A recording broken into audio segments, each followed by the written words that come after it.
Blog Talk Radio. Welcome to the War Room.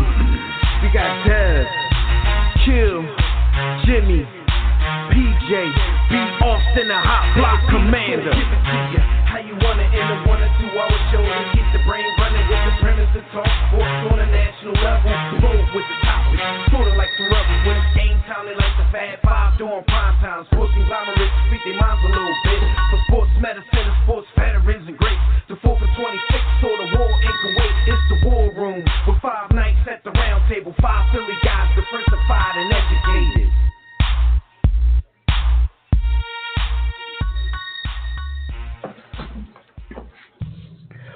What's good out there, War Room family? You are once again live in the War Room, brought to you by War Room Sports on the War Room Sports Podcast Network. I'm one of your hosts. I'm Dev McMillan. I'm at the round table with my brothers.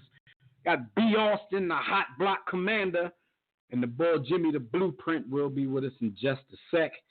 Look, man, the NFL season is heating up. The NBA, however, decided this week to one-up football with a rap battle between Shaq and the homie Dame Dollar. So keep it locked right here. We're going to talk about all of this. We're going to give you our verdict on the whole thing, no doubt.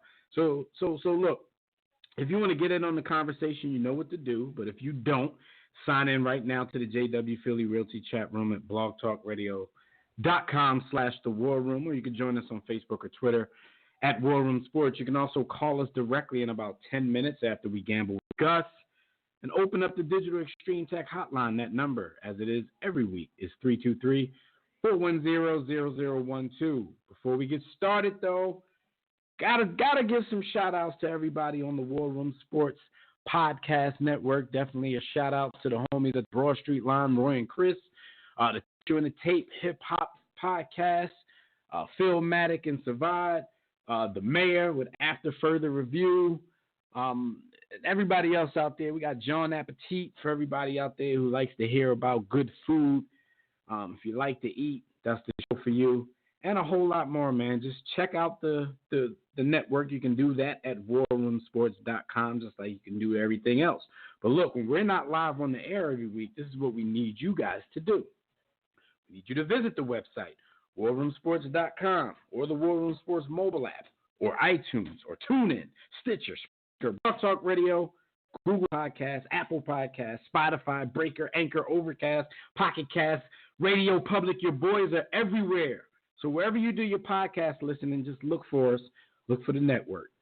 All right, what up, Aki? How's your week been going so far? Yo, my week has been going absolutely spectacular. First of all, we saw our Philadelphia Eagles at the top of the week get busy, gut it out, and get a win against God, a.k.a. Meadowlark Lemon, who still has to do way too much for a team that should have invested in supporting him. But, hey, that's another topic. We got to see the Eagles win. We're 2-2, and I feel good about the division. A rap battle occurred. Now, I'll be the first to admit, I haven't heard much on the Shadizzle Shazam side of things, other than the first bars. I actually took the time to read Dame Dollar's bars, and we're going to get into that a little bit later. But I will just say this. He kind of reminds me of us, man. He reminds me of us, man. I like the young boy, man, for these bars, man. So I had a good week, man. Well, you forgot one thing that probably put a damper on a lot of people's week. Nothing surprising here. The cop, Amber Geiger, however you pronounce her name, who ran up in Botham Jean's house and shot him, a black man, shot him dead innocently. She was found guilty of murder.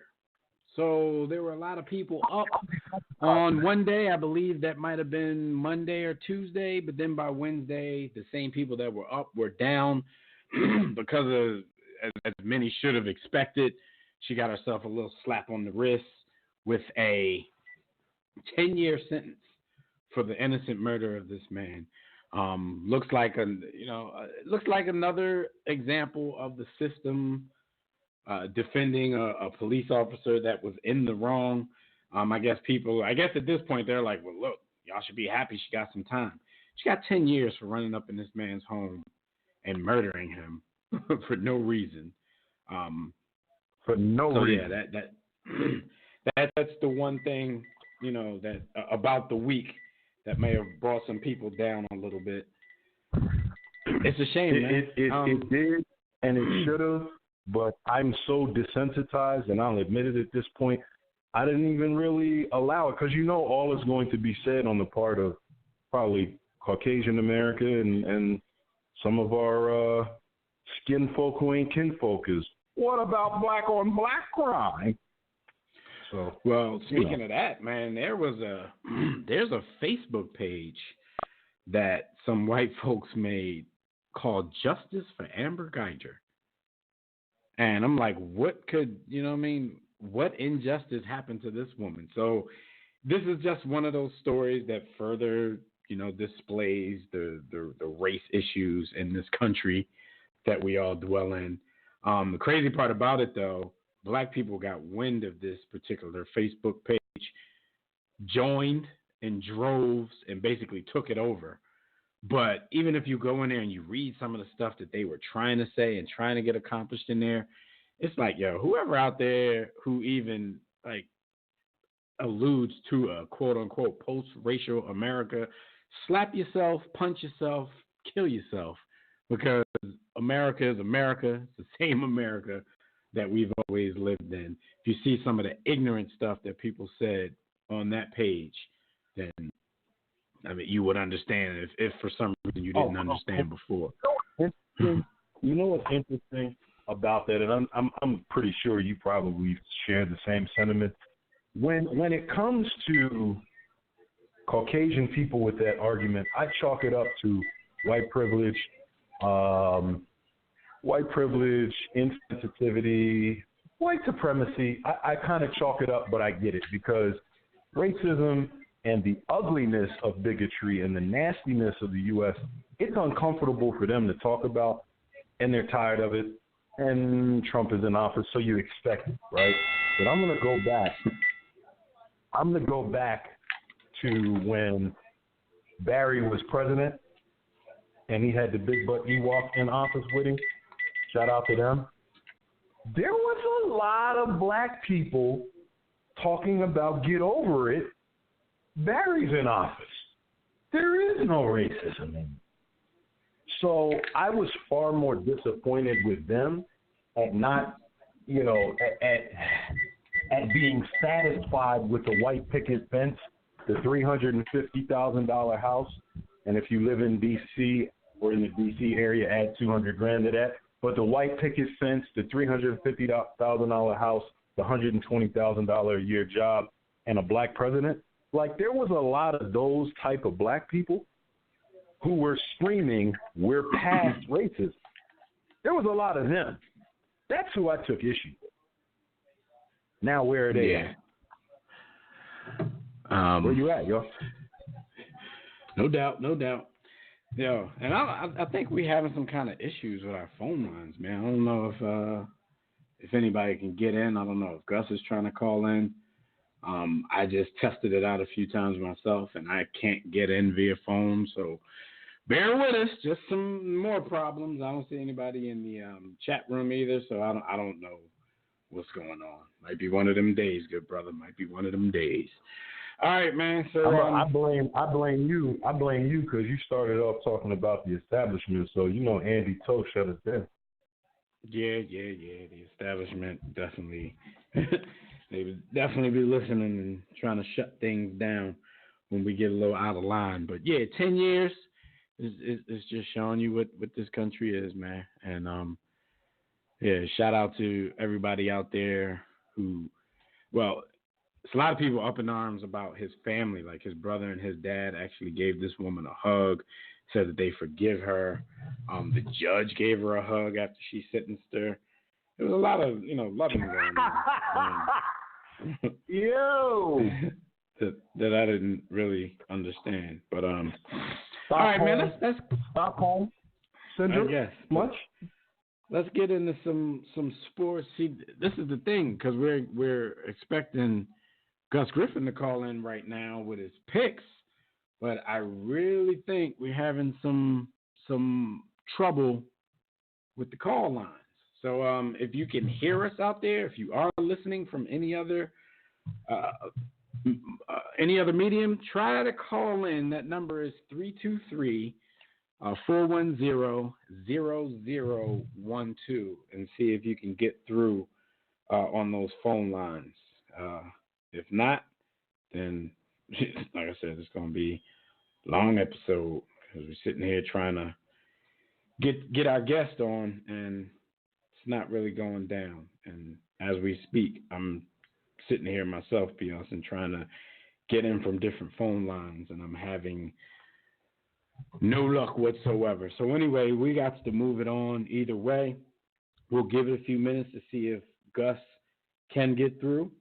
But for now, let's talk a little bit. Let's go straight to the quote of the week because I definitely want to save some of that rap battle stuff till Jimmy comes. Jimmy might not be able to get in either.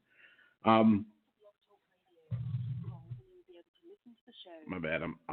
I called in from another line to see if I can get in. Sounds like I was getting in from this one. So I don't know. Anyway, our quote of the week is from Rick Bucher, and it's about Anthony Davis. And what Rick Bucher has been talking about this week is, I guess, if you want to call it the fact that Anthony Davis is not fully committed to the Los Angeles Lakers yet. And the reasons that he's not fully committed to the Los Angeles Lakers have everything to do with LeBron James and some of the stuff that we've spoken about on this show for a long time. Rick Bucher says, LeBron James was Anthony Davis' favorite player growing up, but he also happens to be amongst the most accomplished superstars of all time. Those two characteristics make the partnership of James and Davis ideal on paper, but there's respect not only from LeBron to Davis, but from Davis to LeBron. However, the caveat that comes with being a teammate of LeBron, and we've said this thousands of times in the past, when the team falls short of their goals, it's often the guys around LeBron who get blamed the most for not stepping up. So Rick Bucher said this reality is preventing Anthony Davis from fully committing to the franchise because he will be a unrestricted free agent at the end of the season. He said Davis is just not on board with taking all the blame if LA underperforms this season. So, B, do you think this is a smart approach by Anthony Davis if this is indeed coming from his camp? Because his camp is kind of the same as LeBron's camp as far as agent is concerned. They're both represented by Rich Paul. So that's why when this type of stuff comes out, I have to look at it, I had to take it with a bit of a grain of salt because I'm like, would Rich Paul even allow these reports to come out, while they share representation?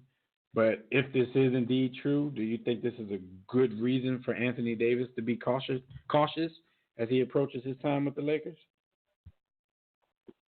Absolutely. I mean, I've grown to a point where in respecting LeBron as probably the greatest, definitely the best player in the league for the last decade. Definitely that. Separating that out, this is the toxicity that revolves around LeBron. And some of it that Kevin Durant spoke of. Kevin Durant spoke of it. It's not really LeBron's fault. It is a function of how his media machine controls certain narratives, and his sycophants support those narratives to the extent that they definitely pooped on Chris Bosh and Kevin Love. Like Chris Bosh and Kevin Love, if Chris Bosh has any issues getting into the hall, which I don't expect that he will, but if he does, it's clearly because of LeBron James and playing with him.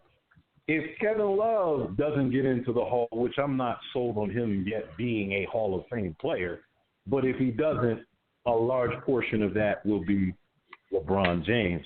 They tried it even with Kyrie, but I feel like Kyrie's star is so bright in what he does, and we're living in the age of the PG, of the point guard, that he'll be able to push back on that narrative. But even he suffers from it, and people are aware that I'm not mad at Anthony Davis saying, yo, y'all not going to blame me if this don't go right.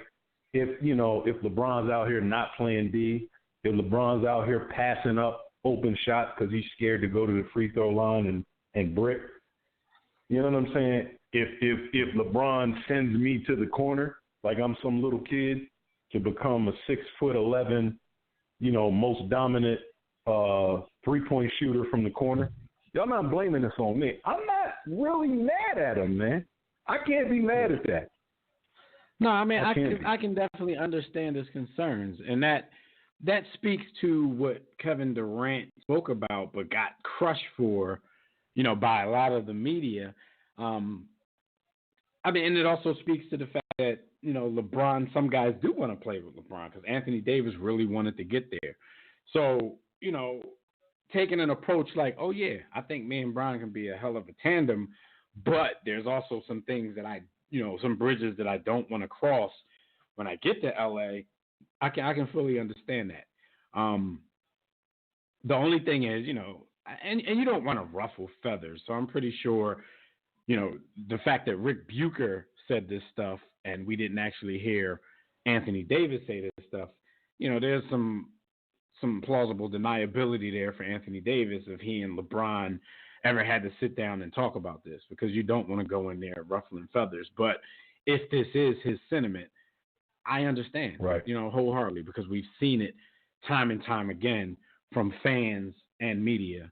When it goes down and it doesn't go right, like it's everybody else's issue on the team except for LeBron James. You know why? Because LeBron James, win or lose, he's going to get his numbers. So there's always going to be that faction of folks that say, well, LeBron got a triple-double in that suite damn near every game, so what more could he do? But, there's different things, because a lot of times when that happens, these are the same people who, when LeBron got these particular teammates, were so excited, oh, LeBron going to get another one. And then when it doesn't go right, then, all of those dudes are bums and damn them to hell. So, yeah, I would definitely have reservation if I was the homie. Yeah, I'm going to say that it's a part of what comes with the game, and I've always been proud of what we do in not being afraid to criticize even our heroes, right? Mm-hmm. And so in having that level and measure of objectivity, it helps you see the lens or see through the lens a lot better. And we're almost the counter to the fan, the typical fan. And I bring all of that up because through the years, we've seen guys whose legacy has been tarnished, who have become, I don't want to say pariahs because they still get jobs, but they've been hurt by LeBron's, that negativity that swirls around LeBron by his and I want to be clear for everybody listening. I want to be clear. I think we both agree that this is of no fault of LeBron's. No, it's not LeBron's fault. Earlier, this is an effect of the media and the fans. And it's not just LeBron. This is something that's always happened with any polarizing superstar. LeBron just happens to be probably the first mega star of the social media era, where we get to see and hear everything and everybody's opinion. So it seems like it's a million times worse because everybody has an opinion. So, I mean, it is what it is, man. But the phone lines are good. Looks like people are getting through. So let's go we got Gus on the line. We got Gus on the line. Gus, before I get him on the line, I'll let everybody out there know who's placing bets that Gus was 4-0 last week. He's 10-6 on the season. He gave us that Eagles road upset special. Eagles over the Packers at Lambeau. He's been 9-3 since a slow start in week 1. So we're gonna get him on the line now and see if we can keep this momentum going. And before we do that, though, let's get you guys involved in where you can go make some money from the gems that Gus is dropping on you guys in the last couple of weeks. So real quick, I just want to let you guys know that you can make some money sports betting at MyBookie.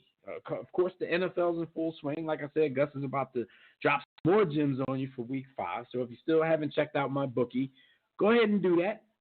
Lay down some money on the biggest games in sports. You could join us and a whole lot of other online players placing bets at mybookie.ag. If you guys are tired of all the runaround that the other services are giving you, just give it a try. You win, they pay.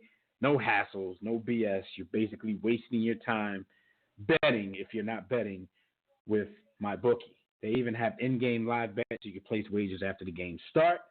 So join now, and MyBookie will match your deposit up to $1,000. Just use the promo code WARROOM. Make sure you do that, all caps, WARROOM.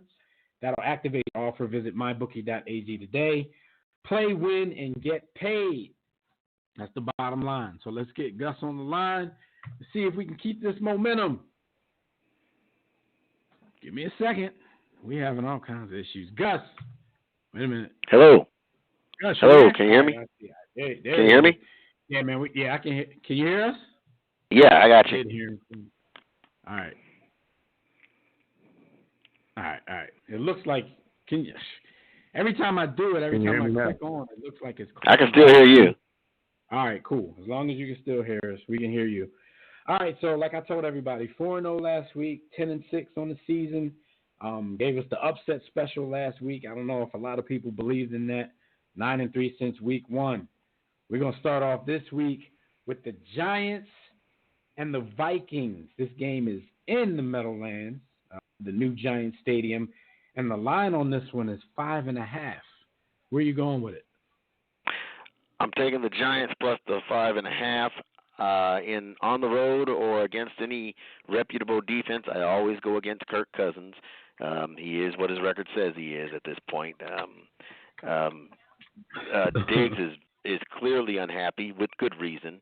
This will be Daniel Jones' biggest test in terms of a defense. So I'm not sure I expect the Giants to win, but I don't see how anyone could confidently bet with Kirk Cousins on the road and lay 5.5. So I'm taking the Giants plus that 5.5. Okay.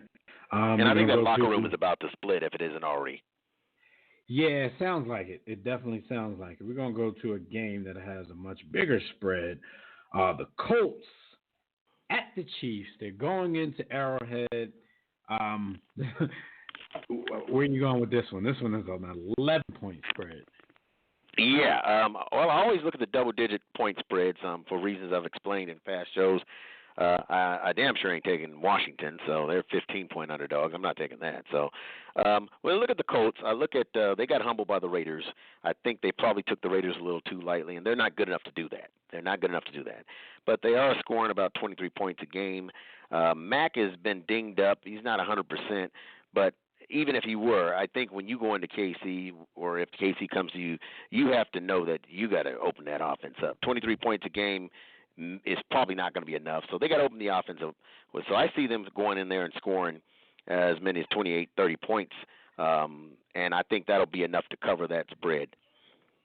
The crazy thing is, Gus, I've read a few articles this week where people are like, okay, did the Detroit Lions expose the Kansas City Chiefs? Is this the blueprint to slowing down that offense?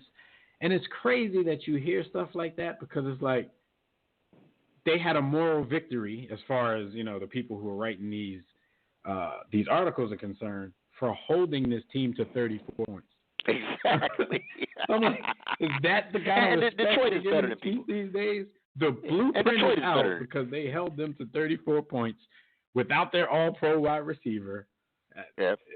It's crazy. They're just so loaded, and I think it's to the point where they score so easily and at such will that we look for reasons to say, oh, okay, this is it. The bottom line is this: Detroit is better than anyone thought they were. They came very close to beating the Chargers, the Eagles, and the Chiefs in back-to-back weeks, and all three of those teams I expect to be in the playoffs. So Detroit is just better than we thought they were. Exactly. I've always. Oh, go ahead, Bill. Oh no, go ahead. You always what? I've always attributed some of that to Matthew Stafford. On any given day, Matthew Stafford is grossly overrated or grossly underrated, depending on that's a good point. Who you no, that's a good point. I think he's capable of what Berman used to say on ESPN. He said he'll keep both teams in the game. Right. Matthew Stafford can win you a game. He can lose you a game. He's capable, of either. All right, so let's go to the Bills and Titans. Over/under on this one is 38. What do you see on this one? I'm taking the under. I think the Bills are probably the most reliable under team in the league. The quarterback is a little banged up, and so they don't throw the ball downfield a lot anyway, but certainly if they go to Matt Barkley, who isn't terrible, but, if they go to him, they're going to even rely on a running game that they've been relying on all year long, even more so than they have been. So the running game, they're on the road, running game, defense, they have really a good defense. They really do. They've given up. They just don't give up a lot of points. Singletary is their most explosive offensive player. He has a hamstring, so I just don't see a lot of points. I see a 17-13, game sort of in that range. So I'm taking the under in that one. All right, and we got a team here that scored a ton of points last week in the Tampa Bay Buccaneers. They will be in New Orleans this week facing a Saints team, of course, without Drew Brees, that came big in Dallas this past week. Not in Dallas, but versus Dallas this past week. The 3-point spread in this one, Buccaneers at Saints. Who you got? Taking the Bucs plus the 3. This may be a breakout year for Winston. Still makes some ill-advised throws like towards the end of last week's game where he almost let the Rams back in it. Takes some unnecessary sacks. But Byron Leftwich is clearly having a positive impact on him. They laid 55. They won't lay 55 on the Saints defense. It's better than the Rams. But they're averaging over 30 a game. They've scored over at least 30 in 3 of the 4 games. Bridgewater is a nice story. He's playing well. And it's not a pejorative to say that he's a game controller, especially given what he's come from. But I'm not convinced that that right now that offense is situated to keep up with the firepower that the Bucs are bringing. They won last year in New Orleans. I'm taking them to cover that 3 points, and that's my upset special. Bucs over the Saints. What you just said in quoting that fabled Chris Berman line is the exact definition of Jameis Winston. In fact, he doesn't feel comfortable or warmed up unless he throws the ball to the other team at least once. Because I saw he had an amazing line and an amazing game, and I said, nah, you're not fooling me. I'm not going back. That's the thing, though. If you're gonna have a breakout season, you have it in your contract year, so you have to give these guys something to think about. So if he keeps doing this. Bucs fans are kind of hot and cold on him, and a few of them with good reason. Have been pretty hot on him lately. So it's like, for their sake, I hope Jameis isn't fooling them, because if he keeps playing this well, gets that contract re-up, and then he comes out there and some of the old Jameis shows up, there's going to be a lot of angry Tampa Bay Buccaneers fans. So we'll see how that goes. Exactly, and it's a good reason, and you make a good point. The difference is Stafford is 10 years into this unpredictability and up and downness. Jameson is, he's I guess 4th, 5th year, something like that, or in that range. This is about when you start to see if a guy is going to be the real. Typically, it takes 30 to 45 starts in that range when you start saying, okay, they're going to go to the next level, or they are what we thought they were. So, but you're exactly right. I mean, that's what he's been. It's just he's Not young New enough York. to say. Danny maybe. Dimes already the best quarterback in the NFC East from what There I you go. heard. And once that film gets out, we're going to see exactly how long that lasts. But that's what I'm going with this week. All right. Good stuff. Hopefully we keep this momentum, get another undefeated week. We will talk to you next week, Gus. All right. Got a piece coming out on the SB 206, California law allowing college athletes to make some money off their likeness. Yes, sir. And baseball postseason playoff piece early next week. All right. No doubt. So we'll talk to you next week. Thanks, Gus. All right. Thank you, gentlemen. All right. Yes, sir. That's Gus Griffin. Everybody go make your bets. And look, yeah, like we were saying a little bit earlier. Wait, I lost my train of thought. I'm sorry. I was working with this phone line thing here. But yeah, go out there and make your bets. But no, shout out to, because Gus did mention the baseball postseason. Man, we had a situation here in the Washington area the other night because the Washington Nationals were in the wild card game against the Brewers. Another thing I still don't understand. I know people probably, I know a lot of people probably love the fact that, it comes down to one game like that. I just don't understand in a sport like baseball, where in the regular season you play series, every time you see somebody. I just don't understand how their wild card setup isn't at least a best of three series type deal. But, I don't hear a lot of people complaining about the sudden death type thing that they're doing. The Nationals were in trouble, and they had a nice comeback win to make it out of the wild card round. Now they got to go and face the Dodgers. Game 1 actually starts today. First pitch at 8:37 p.m. Eastern time. On the other side of things, the wild card in the American League, the Tampa Bay Rays took a 5-1 victory over the Oakland Athletics, and they will go on to face the Astros in the divisional round. We have a story that's kind of related to the Astros that we're going to talk about later. It's crazy. In the other series, the Cardinals versus the Braves, Game 1 of that series has already started. The Braves are up 1-0 in the top of the 5th. And who else on the other side of things? It is who didn't I mention? Yep. Because I want to show my participation and support of our efforts in baseball, I'll contribute. Is Manny Ramirez playing? Or Bryce Harper? You got the Twins and Yankees that's going to get it on. And no. Hell no, Bryce Harper didn't make the playoffs. I think that might be everybody. I don't know. Nationals, Dodgers, Braves, Cardinals, Astros, Rays, Twins, and Yankees in the divisional round. So good luck to all of those teams. My team's not in it, so we're gonna move on. All right. I'm trying to stall and hold out for Jimmy so we can talk about these rap bars here, but he's taking too long. Talk about these so bars. Let's go to the phone lines. We got the homie Tobias calling in from Arizona. Tobias, hey, what's going on? What's going on? Can you hear me? Nothing much. Yeah, I can hear you, man. Hey, the switchboard is acting a fool. It don't even look like you on the air, but we can hear you. You can hear us, so we're just gonna go with it. All right. I was gonna say Talk the white about man. chicken wing crab leg man. Hey, I was gonna say the white man phone lines work just fine. That's all I'm gonna say first. But they get better maintenance. Here's the thing. Hey, here's the thing. Hey, their maintenance men hug them after they work on their phone lines. They get hugged. You ain't lying. Hey, after they maintenance man work on the phone, ICE is coming to their house. But anyway, but here's the thing: the NFL is a perception league and a narrative league, and in the NFL, it's hard to change perception. Wait, case in is point, Tobias right? going in and out, B, to you? Hey, can you hear me? Yeah, it's going in and out a little bit. Yep. Yeah. We heard you, though. The NFL is a narrative league, and it's about perception and a story. Yeah.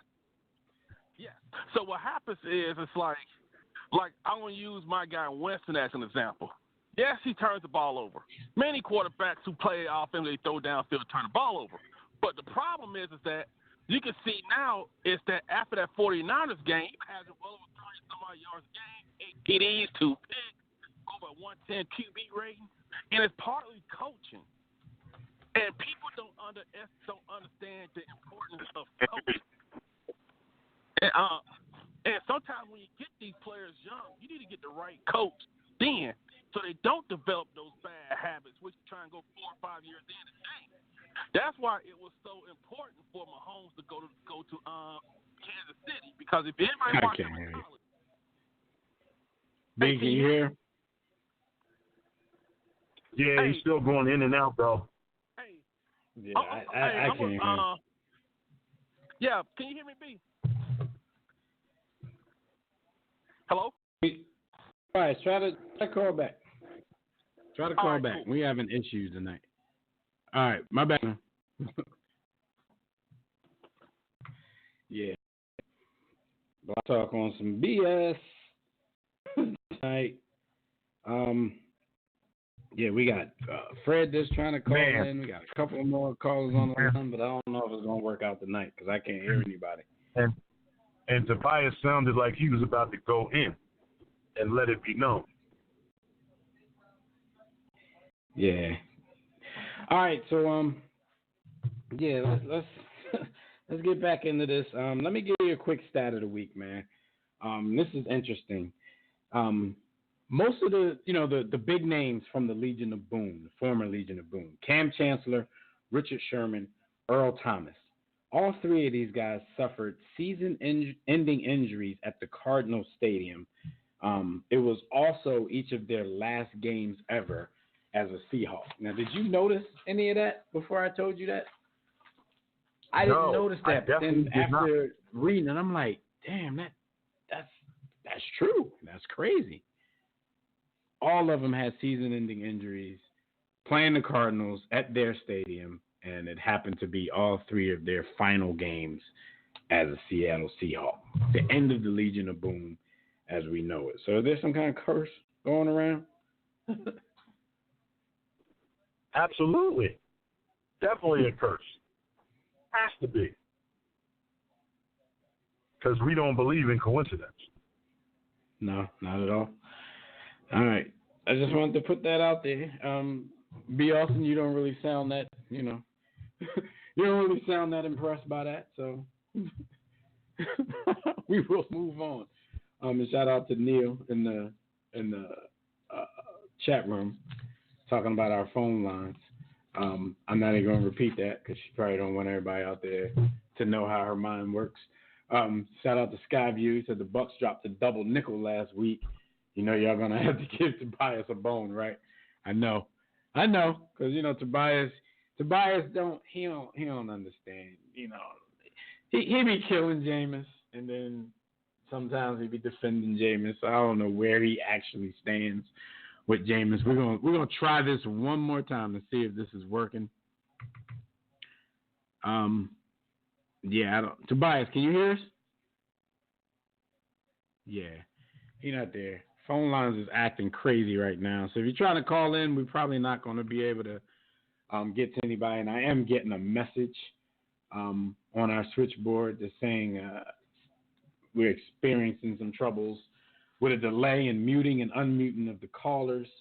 So if this message goes away, I will let everybody know that you can call back in to the switchboard. But for now, yeah, we're just going to have to move on without taking calls.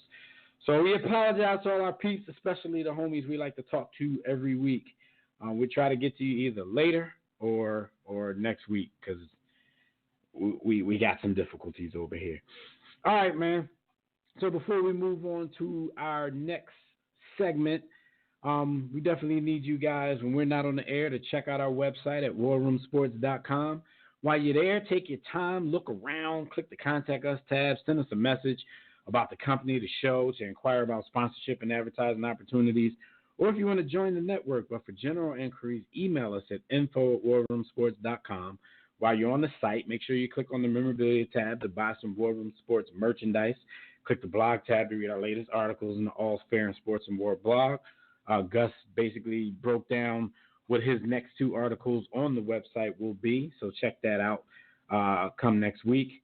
Then you can click the respective icons and tabs to follow us on all our social media platforms, to subscribe to the iTunes podcast, to watch our webcast at War Room Sports TV, and to download our free War Room Sports mobile app on Android or iOS to get everything that I just mentioned on the go. Right now during the show, especially since we're having some difficulties with the phone lines, you could join the JW Philly Realty chat room right now at blogtalkradio.com/The War Room. To enter the chat room, just sign up for a free profile on Blog Talk Radio. If you don't want to create an account, you can sign in through your Facebook and Twitter accounts.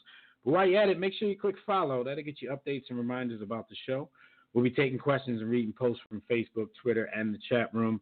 But if you want to call in and speak with us, like I said, I don't think we're going to be able to get to that tonight. So you're not going to be able to do it. You're not going to be able to do it. So try to rap to us through all our other mediums. All right, so While Y'all on the Grind is brought to you by Sports the Book. If you guys are tired of reading the same old sports books and articles and social media posts with the same old lists, rankings, imaginary starting lineups, what-ifs, and all sorts of subjective information being passed off as facts, be sure to pick up your copy of Sports. Smart people only read the sports. It's a mixture of sports and hip-hop culture to keep you on the edge of your seat, keep you laughing as well. It's like you're watching a comedy special. So just go to sportsthebook.com or get your copy from our website at warroomsports.com. But whatever you do, wherever you get your copy, however you read it, however you get the information, just make sure you don't miss that movement. All right, so more Big Baller Brand news. Now, we spoke about the trouble between Lonzo Ball and his dad, LeVar Ball, in the past few weeks. But it's come to a point, remember, Alan Foster, the guy who ran Big Baller Brand with LeVar Ball, he's the one who basically has been taking the blame for the brand's demise.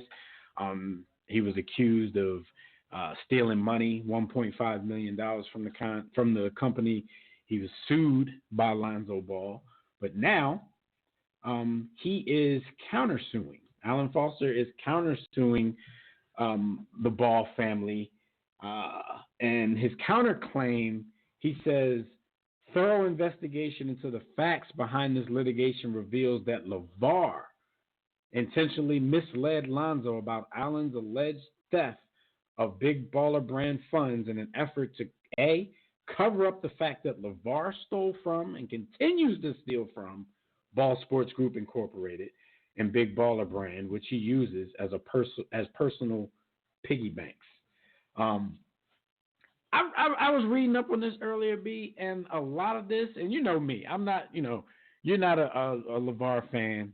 I'm a halfway LeVar fan. I think some of the stuff that he at least tries to do makes sense and has good intentions. His execution isn't always great, and his loudness isn't always great. But I thought about some stuff with this whole countersuit, and it was actually things that I had thought about before.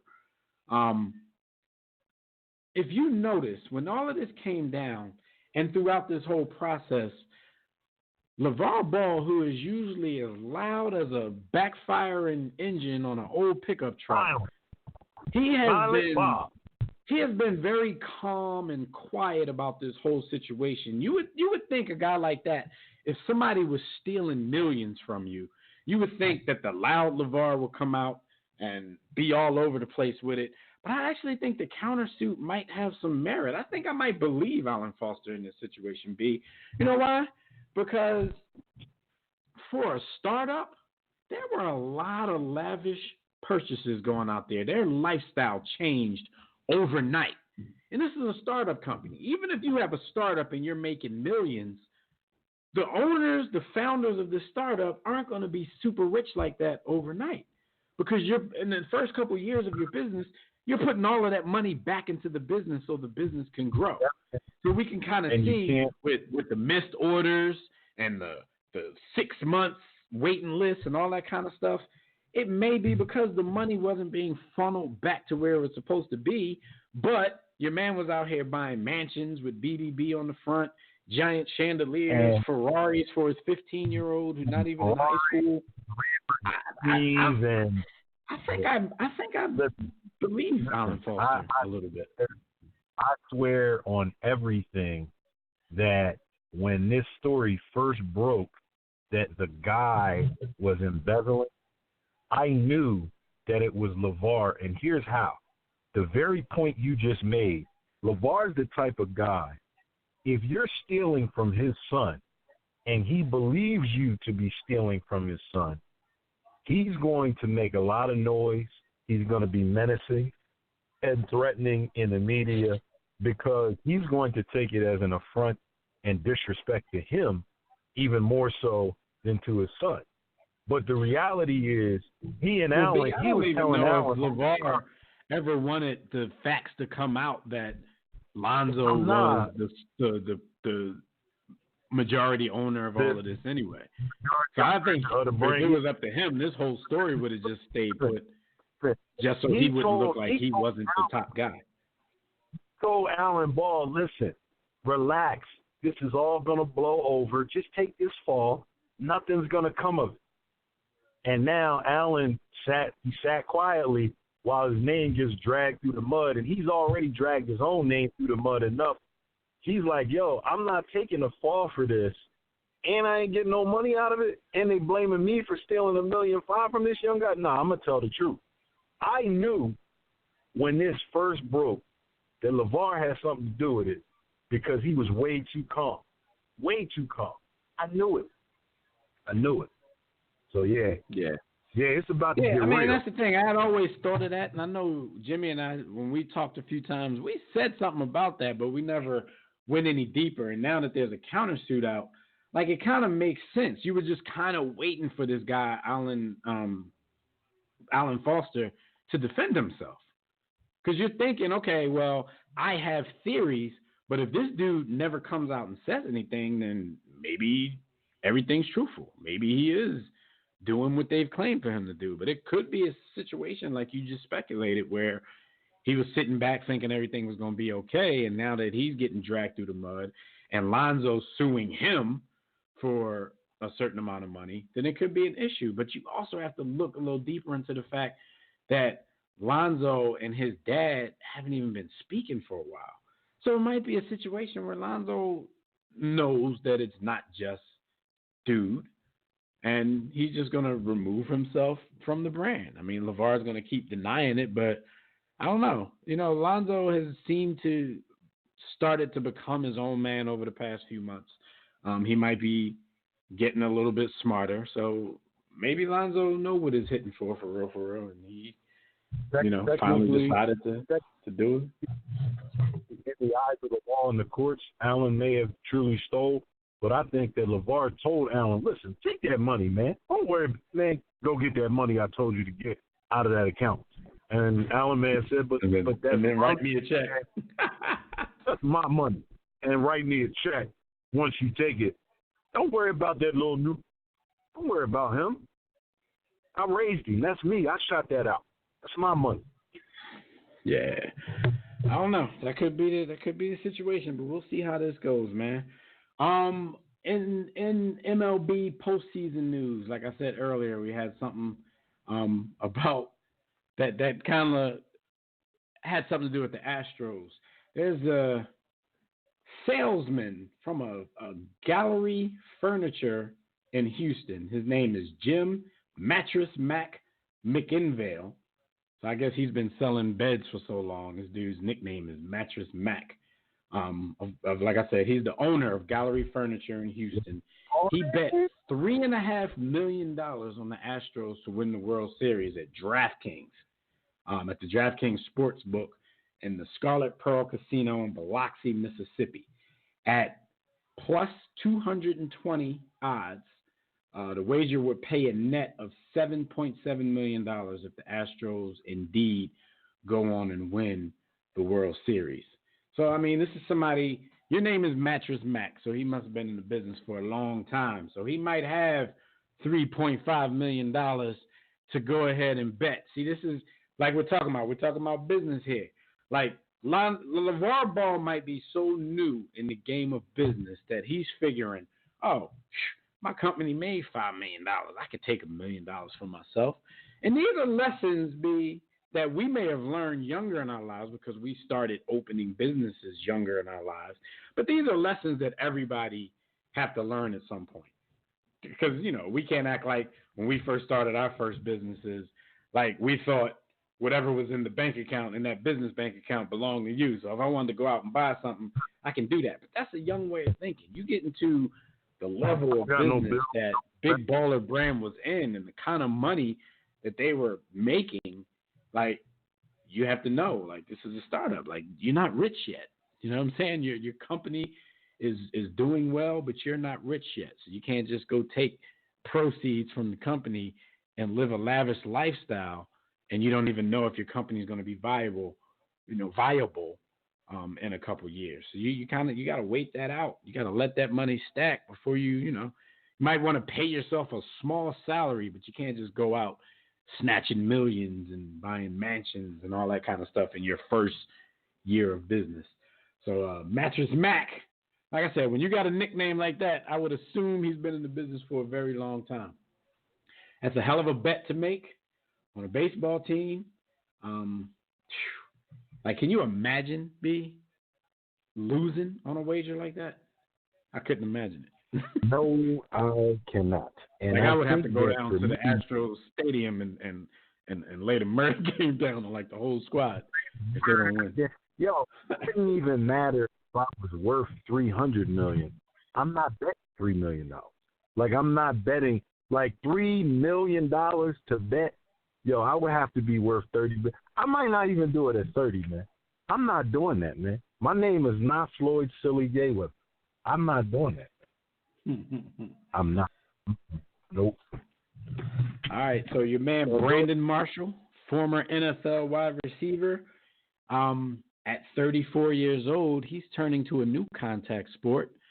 He's going to be a boxer. He has his first heavyweight matchup. He didn't say with whom. Coming up this May. He said he will be the heavyweight champion at some point, and he's coming out the gate calling out some of the top names in the heavyweight division. This is a quote from him. He said, I'm about to do the unthinkable. 13 years, NFL, 35, phenomenal shape, just went 24 rounds. I'm about to do the unthinkable. Heavyweight champion of the world. A lot of people that try fail. I promise you, Joshua, Wilder, Ortiz, Fury, all you boys, I can get it. I'm telling you, you're not that tough, not that strong. Where I come from and what I've been through in my life, I'm built for this. I promise you that. I'll see you next May. I like the tough talk. It's a little silly because we always talk about people thinking, just because, I might have played this sport in high school or I might have played this sport in middle school, that you can just switch. Everybody's saying, LeBron could be a great tight end because he, played tight end or wide receiver in high school. It's just not that easy. Especially on a professional level. But, hey, I like his confidence. I'm rooting for the dude. He might go out there and get his boot stretched by some marginal heavyweight that half the world ever heard of. But, hey, I like the tough talk. He calling them all out.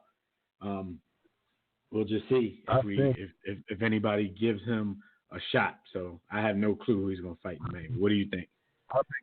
I think with the level of CTE that's already in his brain, Brandon Marshall is headed for death by boxing glove. But like you, I love it, and I am always here for guys that talk the talk and are willing to try and walk the walk in the name of competitive greatness. Man, if you want to put your life on the line, you already have mental problems and mental issues. If you don't mind scrambling your brain a little bit more for my entertainment, and he's articulate, he's well spoken, he's cocky and confident without being.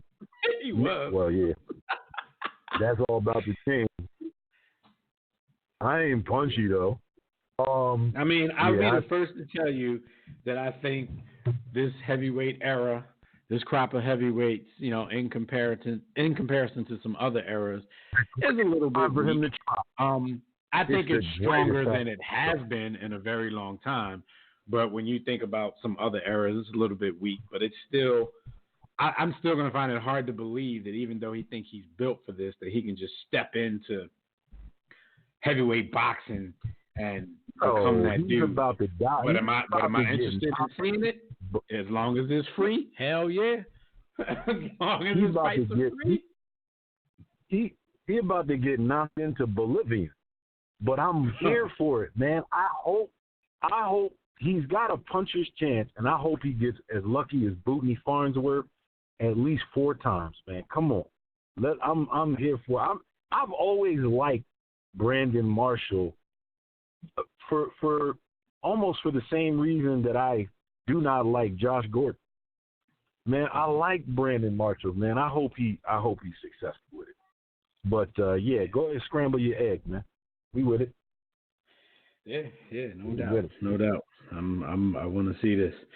All right, so down at Hard Rock Stadium in Miami, they're down there getting folks. So make sure you be careful when you're buying from the concession stand.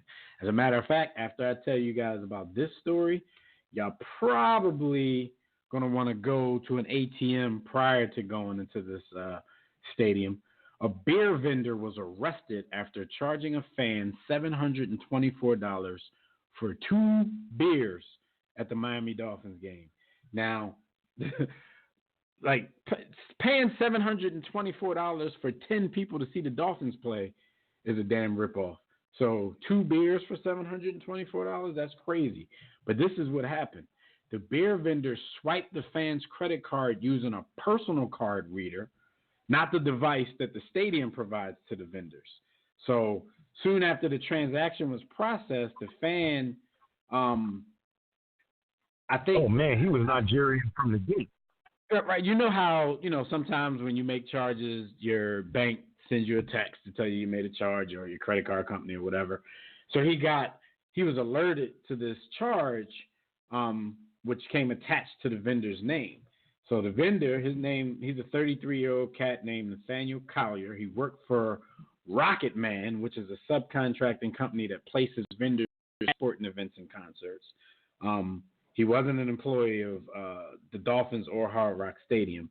So after the fan called the cops, dude was promptly arrested and fired by Rocket Man. I believe Rocket Man is one of those companies, they're a subcontractor, but they put people kind of like little mobile stations around the stadium. He wasn't in like one of the concession stands. He was at a little booth that could move from place to place. What made him he could pull that off though? I don't know, man. You had a game, a lot of people, dudes just be swiping their cards. Maybe he wasn't ready for the 2019 bank technology because I don't have this on my personal bank card, but I do have this on my credit cards. Every time a purchase is made, I'll get a text, then I'll get an email telling me the amount of the purchase. So that's probably what happened with dude, and this Nathaniel Collier dude probably wasn't anticipating that something like that was going to end up happening. So he got caught, he got arrested, he got fired all in the same day for trying to get. He was on his 2008 move. This ain't 2008, homie. He tripping. We got the blueprint. He's Jimmy. You there? Yo. Oh yeah, can you hear me? Yeah. We having some problems on the lines tonight. Yo. You ain't know about the callers been trying to call in. They can't get in. Andy Show.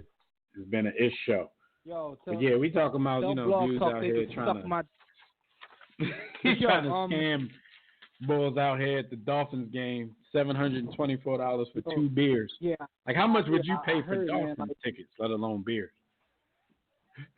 Yo, they don't understand, man. Scamming is in, man. Shout out to Guapdad 4000 and TJ X6. But I just want to say, man, you got to be real stupid to think that you can get away with that in 2019 because, like, I got that. I heard you say you don't have it on your own cards. Go put that on your cards right now. You can activate that from the app almost if you got a, right.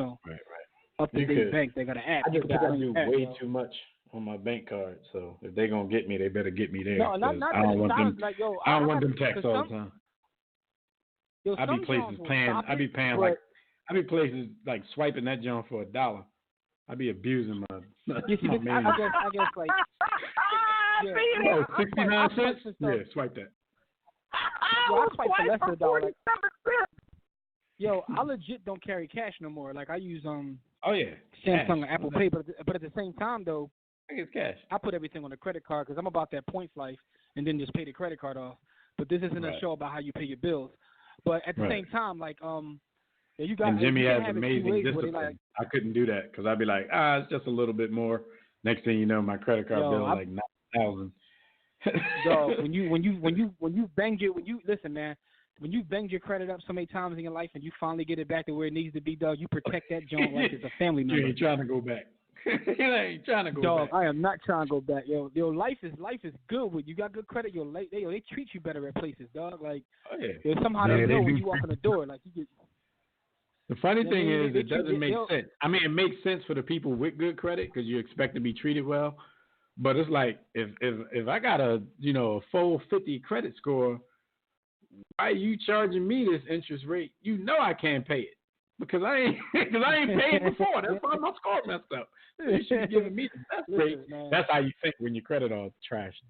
And then listen, the man. other people all ain't I'm trying to hear saying that. is, like, put that joint. There's two ways you could do it. You could do an alert where they say, "Yo, a charge over X amount just went through," or they do a joint where they won't even put it through until they talk to you. But I got a joint to alert me, so if anything pop up, I can figure that out real quick. But they actually do have that that, Jimmy. Like, if it's something that's out of the ordinary, because they know I'm out here swiping for 80 cents sometimes.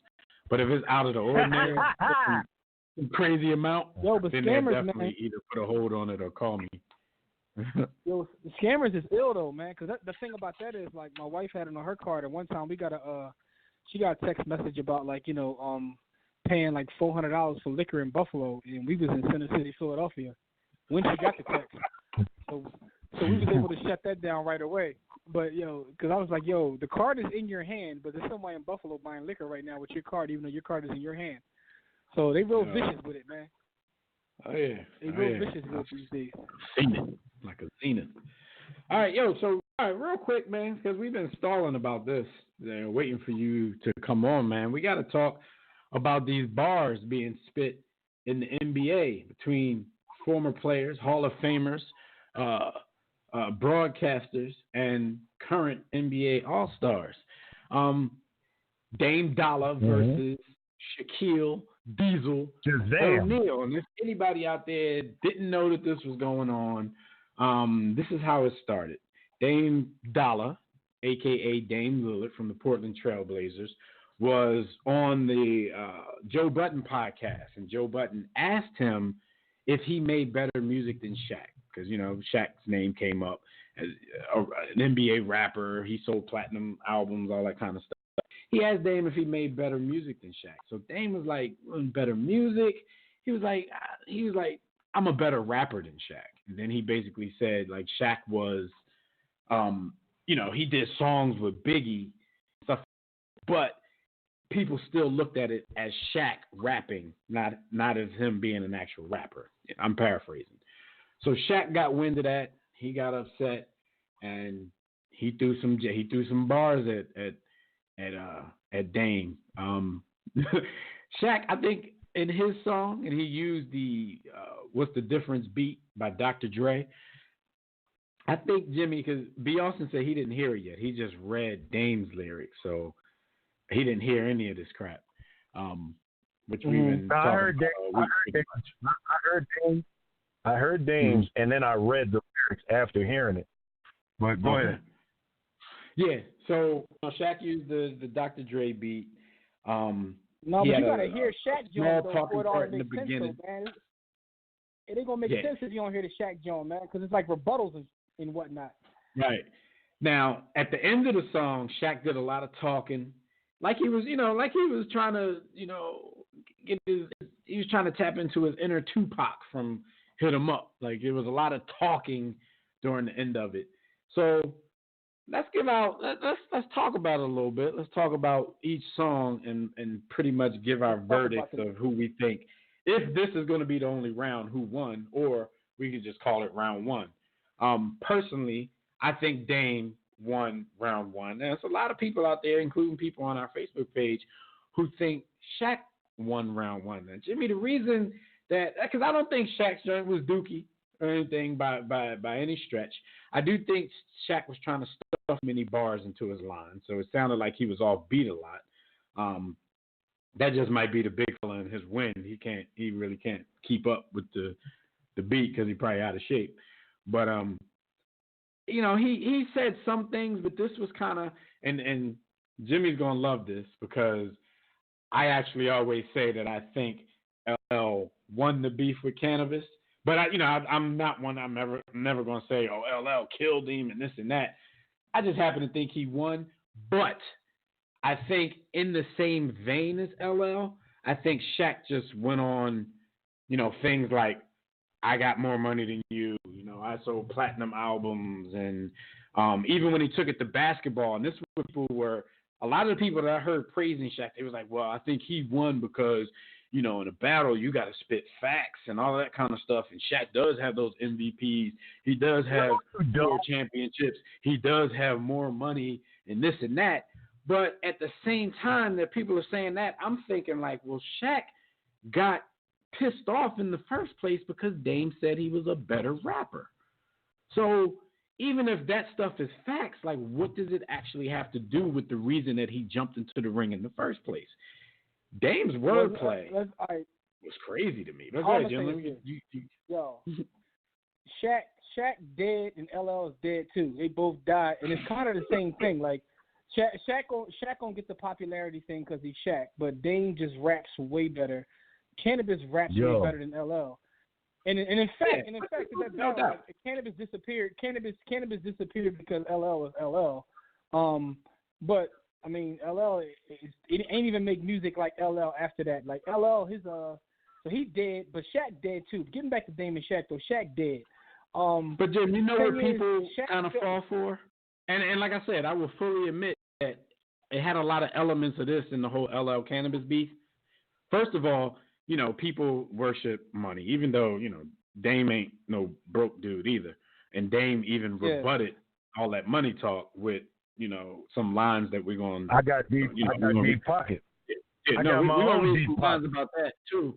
But what Shaq did and what LL did, first you got the popularity. And of course, you've done more in your life and your career. You have the money. And they were rhyming with emotion. And a lot of people fall for emotion a lot. You might be screaming, growling, and all that kind of stuff and sounding mad.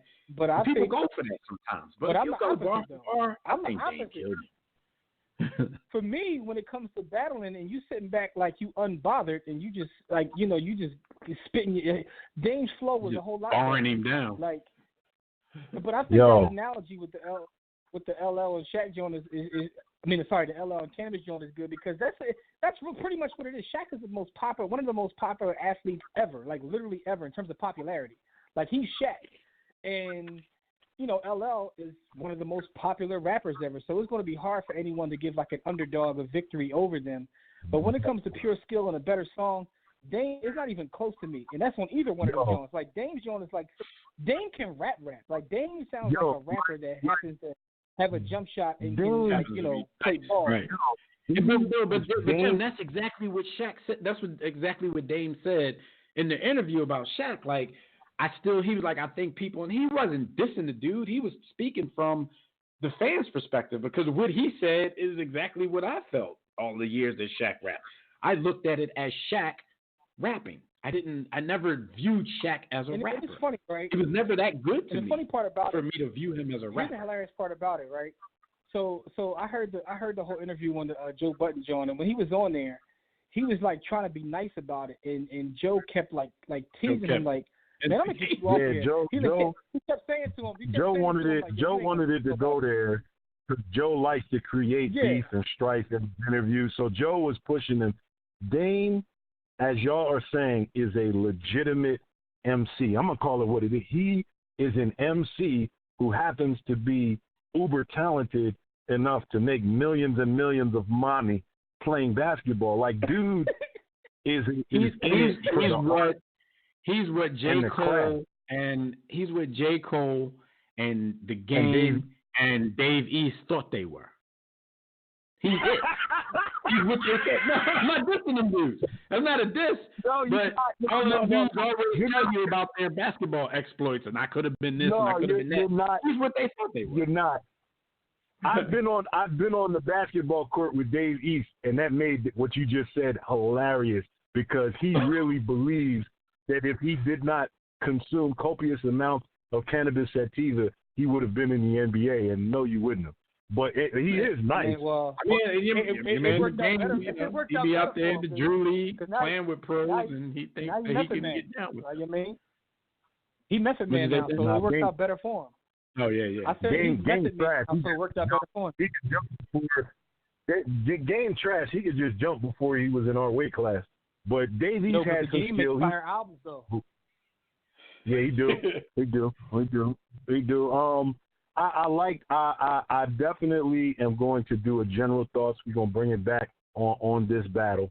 I really appreciate where Dame's coming from, and you know I'm gonna invoke a little bit of no dry snitching, but there was a time when, being a Howard University student, I may or may not have frequented events with some of the ladies that dance for the Washington Wizards.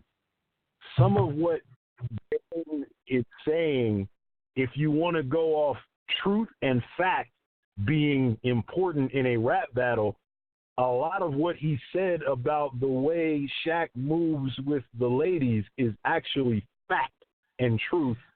But that's another thing. Dame said stuff that you either have to be in the know or you just have to be smart enough to realize it. Kobe told everybody that, I should have paid this chick like Shaq did. But Kobe snitched on him. But I think a lot of people, when they heard this, like Jimmy said, Dame was low-key, laid back, and was just barring. He was double entendring this man's life away. And some people in a rap battle, that's not what they're looking for. They're looking for the emotion. Yeah. They're looking for all that. Like, Dame came with the very superior lyrics in the situation. And with an original beat. Like, Shaq already and now I was watching Jalen, and Jalen was talking about this. And I agree with this point. He was like, well, first of all, using the Dr. Dre beat, Shaq is already going to have you bopping, whether you give a damn what he's talking about or not. Right. So he already got you when the beat come on. You're like, oh, okay. And then, he come with the growling and the, being upset and telling everybody I'm your daddy and all that kind of stuff. Like I said, I don't think it was doodle. I think it was one of the better raps that Shaq has ever had. But Shaq is an entertainer. I don't even think it was Shaq close. is an entertainer, and Shaq knows how to entertain. And Dame is a technician who knows how his pen game is righteous. And people in this day and age, and kind of what you were saying, is because the people that followed Tupac didn't really care about technical skill either. But more so now in 2019, the masses aren't even going to get what Dame was doing.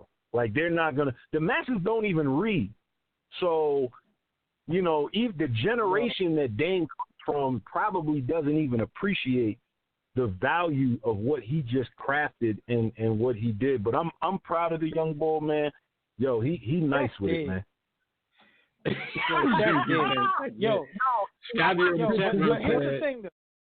Scotty said your point was a rapper. Dame is a lyricist. #message. Yo, here's the thing, though. Here's what's funny about this, though. Here's the one thing that I don't hear anybody really address is that Shaq is also King Petty, right? And Shaq is King Petty. Shaq has a platform for the whole NBA season where for a fact he's going to figure out a way. He got, not only does he have a platform, he got a bunch of producers and a bunch of interns. And way more time. And he got way more time. No, Jimmy's right. Like Shaq is King Petty. But if Shaq gets into King Pettiness, then you're going to know that Dame touched a nerve. with the stuff that he said. If there aren't going to be any more songs, you're going to know that he touched the nerve. Let's go to something. I'm gonna give Shaq the ultimate respect on my end, because there's a lot of things that he does and participates in that are the staunch opposite of my beliefs, and I'm supposed to not like Shaq, but he's such an entertainer and a funny guy that I can't help. When he supported Mumia's imprisonment right there, he belongs on the coon train, and we should never acknowledge dude. He's a cop, for God's sake. But he is so. And people also upset at him about the Papa John's move a little bit.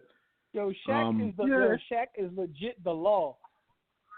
He's the law. Like he's really on the rolls as a police op. He's law enforcement. So you don't even belong in hip. You a hip hop cop. You down with Derek and them. Like. Even after all, Dame got so much more material he could use, even after all of that, and I get the sense he's smart enough to be that deeply into things. He might come back as Shaq and call him out for basically being a puppet of the system and the white man. But I gotta give it to Shaq. He is so entertaining and funny to me. Dude is a funny dude, and it's hard to dislike Shaquille, Rashawn, Shazam, Neon Bordeaux, O'Neal. I mean, because he's literally a big clown. He's literally a big clown. Like, and that's what he is. Like, he dead now, but he was a big clown. Like, that's kind of what the boy is, man. Real quick, it'd be wise to move on Aristotle. He said it'd be wise to move on Aristotle, because this is a gimme. All the money in the world, but traded you for Penny. Come on, man. Real quick, I just want to put something out there real quick before we move on. Before we move on, I just want to say I probably missed our talk about LeVar Ball, but he's scamming. That's all I want to say. Yeah, you definitely did. Amen. It's up to you, man. This is 7 minutes worth of songs. We could play the whole thing, or we could just play some snippets. We'll play the beginning of them or something. Y'all let me know. We will. I mean, we ain't got to hear Shaq whole song, but we can listen to that thing, though, because Shaq dead. Thank you, kill Shaq. I'm saying, really. People weren't looking at it like it's a real rapper. It was like that Shaq rapping. That's Dame rap. The daddy has to come out of retirement and spank one of these undisciplined children. Now it's time to be disciplined. It's time to put up that belt. And we will look ass. Here we go. What's wrong with these little cats? I can tell they little listen to their little raps. Always bragging about their little max contract. Dame got a little money when it comes to Shaq. You see this flow got a little Hall of Fame on it. Dame shoot jumper. Shaq still bangs on it. Are you kidding me? Lyrically, not physically, mentally, vividly. Before you might give it to me, I'm on a yacht in Little Italy. Really, when you was young, did you see my MVP like a trilogy? MVP candidates, you are not one. Platinum plaques on my wall, go and get you some. Lyrically, I'm 3-time final MVP. I can't believe some guard all 17. How you say that you better than D, but you ain't got more cheddar than D? What you talking about? Shaq done already said 5 times that he got more money than the boy, so we kind of know what that's about. But hold on. We ain't dissing Shaq, like I said. I mean, but, you basically know what he works. He's kind of mad. He's kind of mad Curtis Blowish too. Anytime you start with lyrically, you keep telling me lyrically. Dame addressed that too. Nursery rhyme spitting, little car sitting. Lyrically, he addressed all of that. Dollar. Rapper. He say he the GOAT, I come for his body. Platinum cause he bought the copies. Should've just passed me the torch, I got no remorse, I beat him like Rocky. I feel the tank up with Diesel. You jealous of me and I see you. Cause on this deck, originals just can't fuck with this sequel. New school got new hits. Space Jam, not blue chips. Hangman, yo shoot shit. Name 6, I'm too lit. Big name got big bread, but you corny. Gift bags get purchased. Every time you get horny, then they repurchase. When you was in beast mode. Loki thought you was know that you shoot for the cheap hoes. Shoot any work like your free throws. No, you see my pockets deep, so you flexing ain't really a thing, bro. We both could be working at Kinko's. And Kobe, when you them rings go old. Nursery rhymes spitting. Small cars sitting, oh. Icy hot folder boy. TNT snitching you. Big man hating. Mad at my existence. Had a song with Bad Boy. No Jordan to the Pistons. Still getting to the chicken. This ain't nothing new to me. I always been the chosen one. Nothing you could do with me. This what rich looked like. Before the dough and jewelry. I'm from where Tom Hanks from, but no time foolery. Do it for the fam. Ain't no magic, no Kazam. Ain't no flexing for the gram. I'm for real. I promise you don't really want to meddle with me still. All your personalities, real characters could get revealed. We could've did a track together. Pass the torch. Lit without you, brother. I was busting off the porch. Call 911, busting off the Porsche. Look inside that statue at Staples and find a corpse. Confused at why you barked up the tree, cause I'ma do you. Versace on my body, you finally gon' meet Medusa. Don't know if I address you as Shaq or Shaq Fu. Your old head can't see me, he blinded, Slick Rick the ruler. Right off your way and you know it, you big cocky. Heard my rhymes and quickly turned into a disc jockey. Nigga wanna play with the monster, big poppy. Mad at Steph unanimous trophy, you sick probably. It'd be wise to move on, Aristotle, cause this a gimme. All the money in the world, but traded you for penny. Recorded with the legends of your time, I get with plenty. Never run from smoke, I'm the type to climb up the chimney. Was really feeling threatened, at least enough to diss me. Should've knew this was a shootout, I could never let you zip me. Said that Max was little, that 250 and crispy. Can't recall you getting that when I was cruising on the 10 speed. This a different era, you the past and you the past. Said yourself that I'm a Tesla, no longer need diesel gas. Kinda like the Cavs, they really need diesel ads. And even in Miami, won that on the strength of flags. Just had a moment, OG, you the pioneer. But I didn't reach the top at this point and the climb is clear. All my bars is coated in any climate that's near. So if you're looking for the stop to the rain, you can find it here. Come on, man. Oh, my God. Come on, man. I got people saying Shaq One, man. I have no respect for your rap games. I don't have no respect for you. First of all, Biggie would have chosen Dame. Biggie would have chosen Dame. He flipped like every one of Shaq's nicknames somehow in that verse.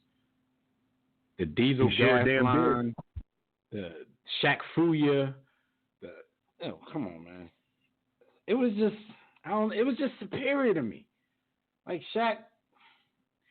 Shout out to Shaq, man. Shout out to Shaq. Where the hell Jimmy? Jimmy left. I think Jimmy went to Shaq's funeral. Yo, there's actually folks out here that think Shaq. Listen, man. Not only is Shaq dead, yo, salute to the young boy, man, because this is one of those things where you get into when Kobe scored 81. Either you hate Kobe personally or you love the game of basketball. Which is it do you love more? Which is it do you love more? And I got to say English like that. Which is it do you love more? Your hatred for Kobe or your love of the game. Now, the analogy being made, if you pick Shaq's rhyme over that, you don't love hip-hop, you don't love rap, you're a Shaquille Richard rider. You're a famed dick rider. You're a money. Yo, there's no way that you can choose Shaq over that. That's not possible. Yo, Shaq wrote and spit something that my kids could spit in 20 minutes, and Dame wrote poetry and Flame Dude. Come on, man. If y'all don't get that out of here, man, get...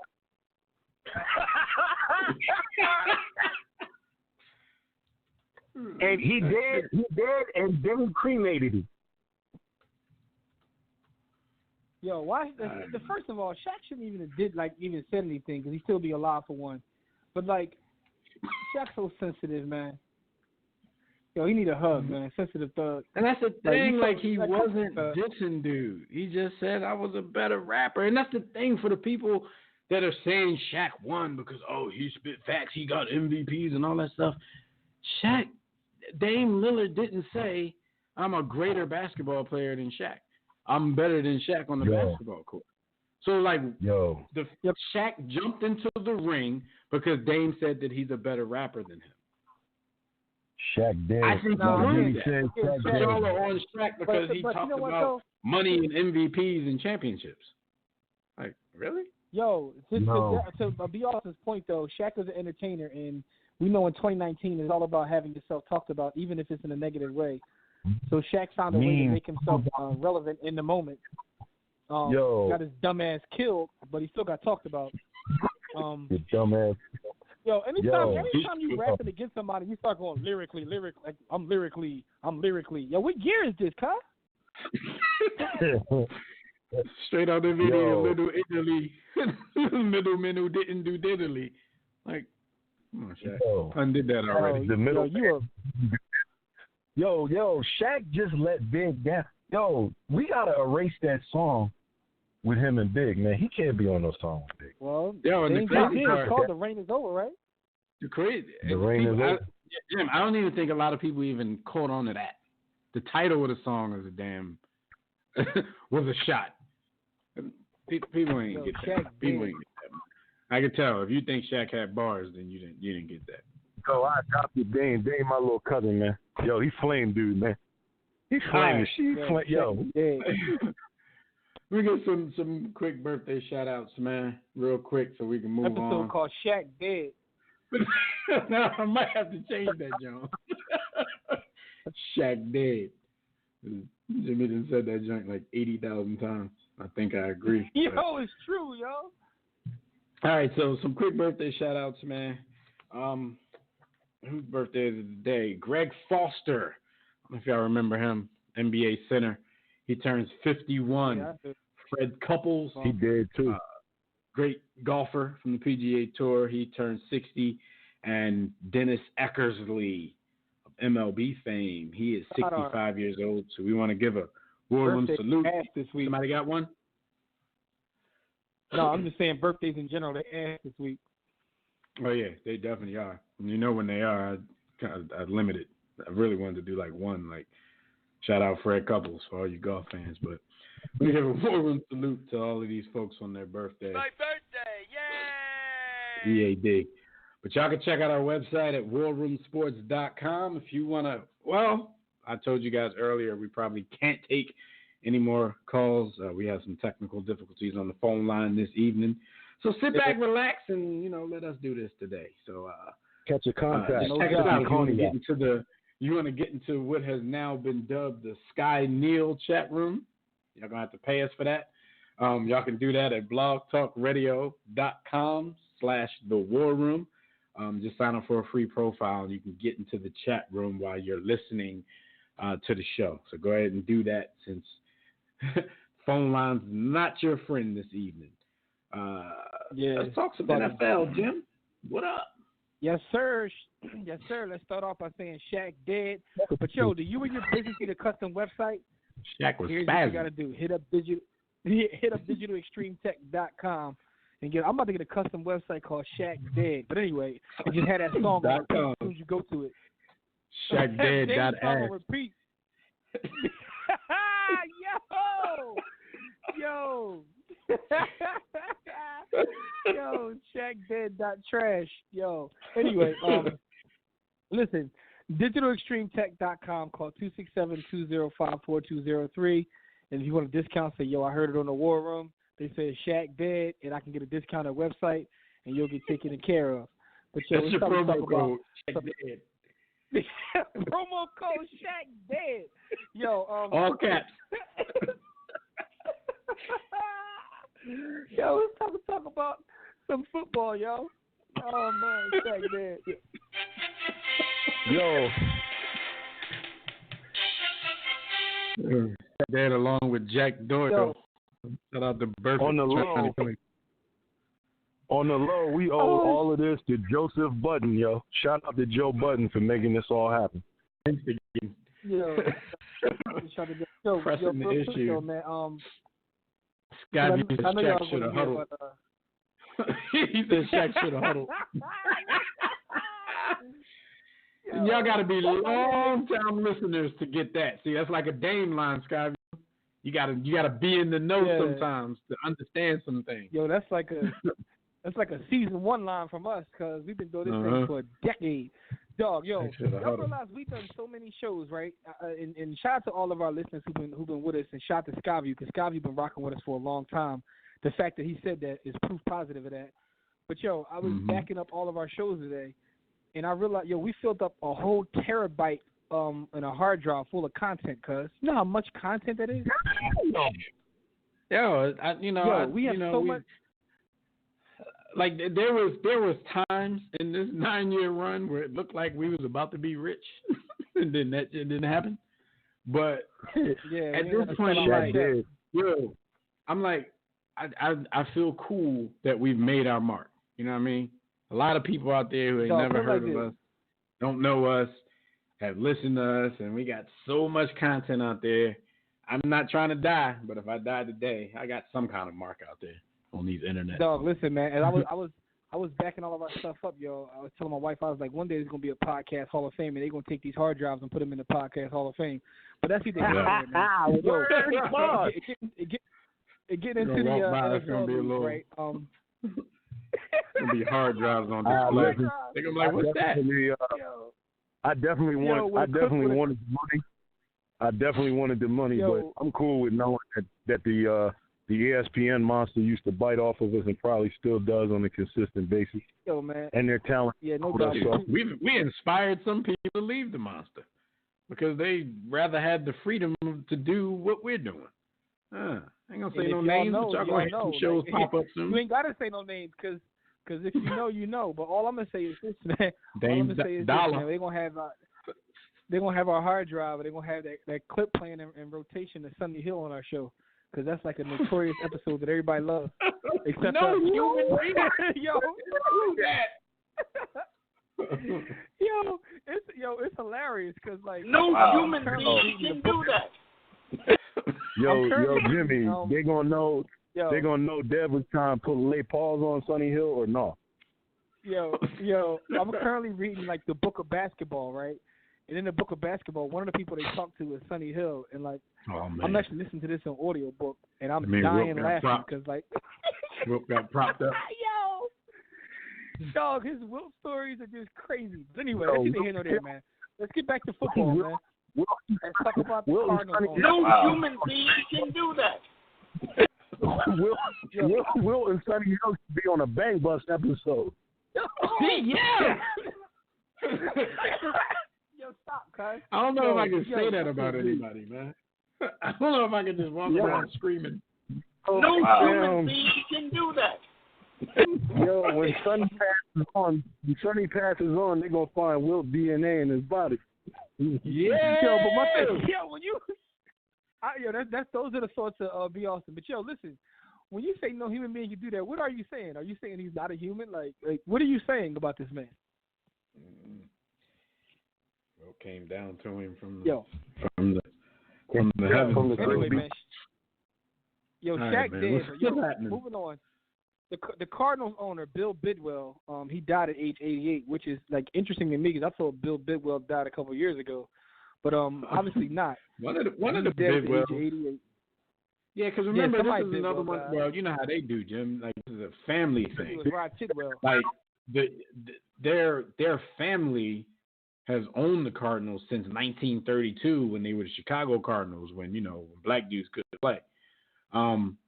He's owned them outright since 1972 when he bought his brother's stake in the team. So he became that dude up until now. So I think we all just, it's just Bidwell's all we hear. So we don't know which one is which. It's interesting, right? Because and I forgot who said this. Somebody, I think it may have been like Mark Cuban or somebody was saying that in sports, it's getting to the point now where you can't have like family businesses. And it's funny because I agree with him because I actually made the point before I even heard Cuban say it. I made the point in our show, and if you listen, I made that point a while ago. But I was making that point in reference to the Lakers. Yeah, it's on a hard drive. I was making that point in reference to the Lakers when all the stuff happened with Jeannie Buss. But I heard him recently say that things are changing even within sports and entertainment, where like that the way it used to be, where you have a family business and it's passed from this person and that person, like those days are gone because of the way the TV contracts and the money is now. You have big entities buying teams. So it's just interesting, like, Bidwell, with you giving that history, that his family owned this since, like, the beginning, basically. Yep. So, you know what I'm saying? Like, yeah. You know, I mean, keeping all that wealth away from black families, but that's either here nor there.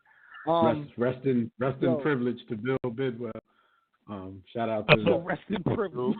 Rest in privilege. Shout out to the Bidwell family. So I wonder who let's talk owns about y'all, man. now? Probably Peter Bidwell or something like that, some privilegey ass name. His grandson is going to gamble it away. Simon Bidwell, Joshua Bidwell. Anyway, Vontaze Burfict, y'all homie, he's suspended for the rest of the season for an illegal hit on Colts tight end Jack Doyle. Done for good though. He ain't coming back. Did y'all see that? You don't think so? Did y'all see that? I did see it. The boy Jack Doyle was like wide open across the middle, caught the ball, fell to the ground. He was trying to get up, and your man came and just, helmet to helmet, tried to destroy him. The funny thing was, there was a D-back on the play that if Burfict didn't get to him, dude looked like, he was in line for a helmet-to-helmet hit as well because Jack Doyle was on his knees trying to get up.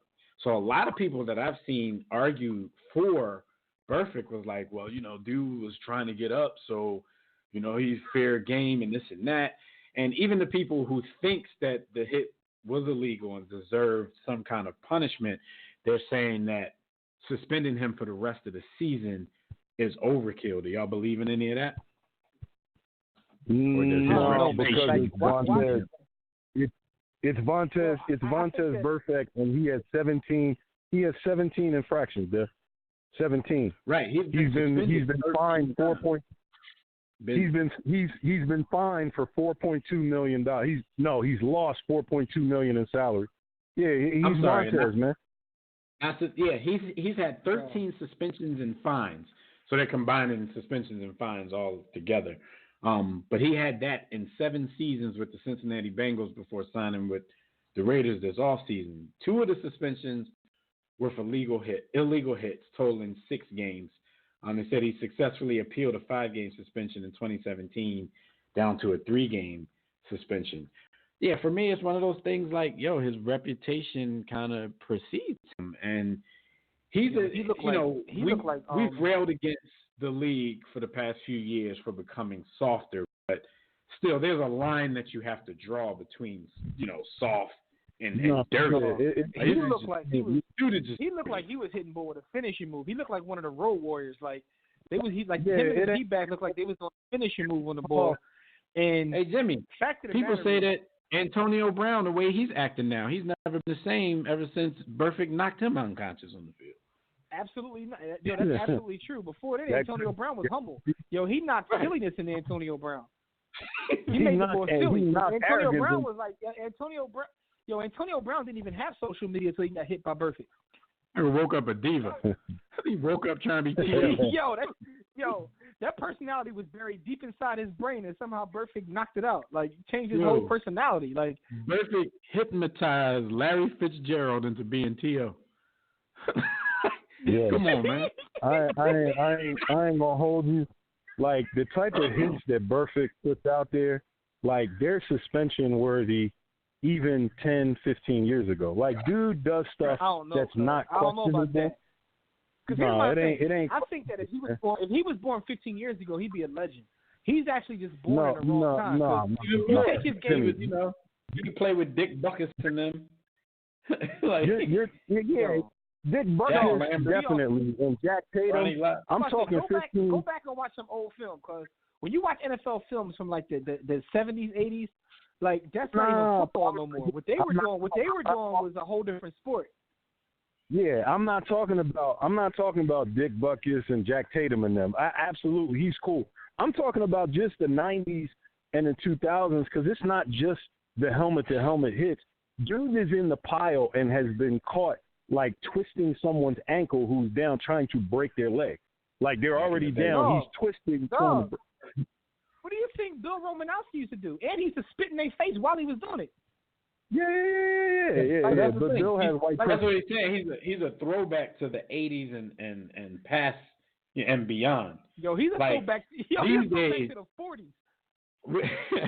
These days, with everything we know and everything they have to at least appear that they're trying to do for the safety of the game, they just can't have this dude running around running roughshod trying to kill people. Yo, he ignorant, man.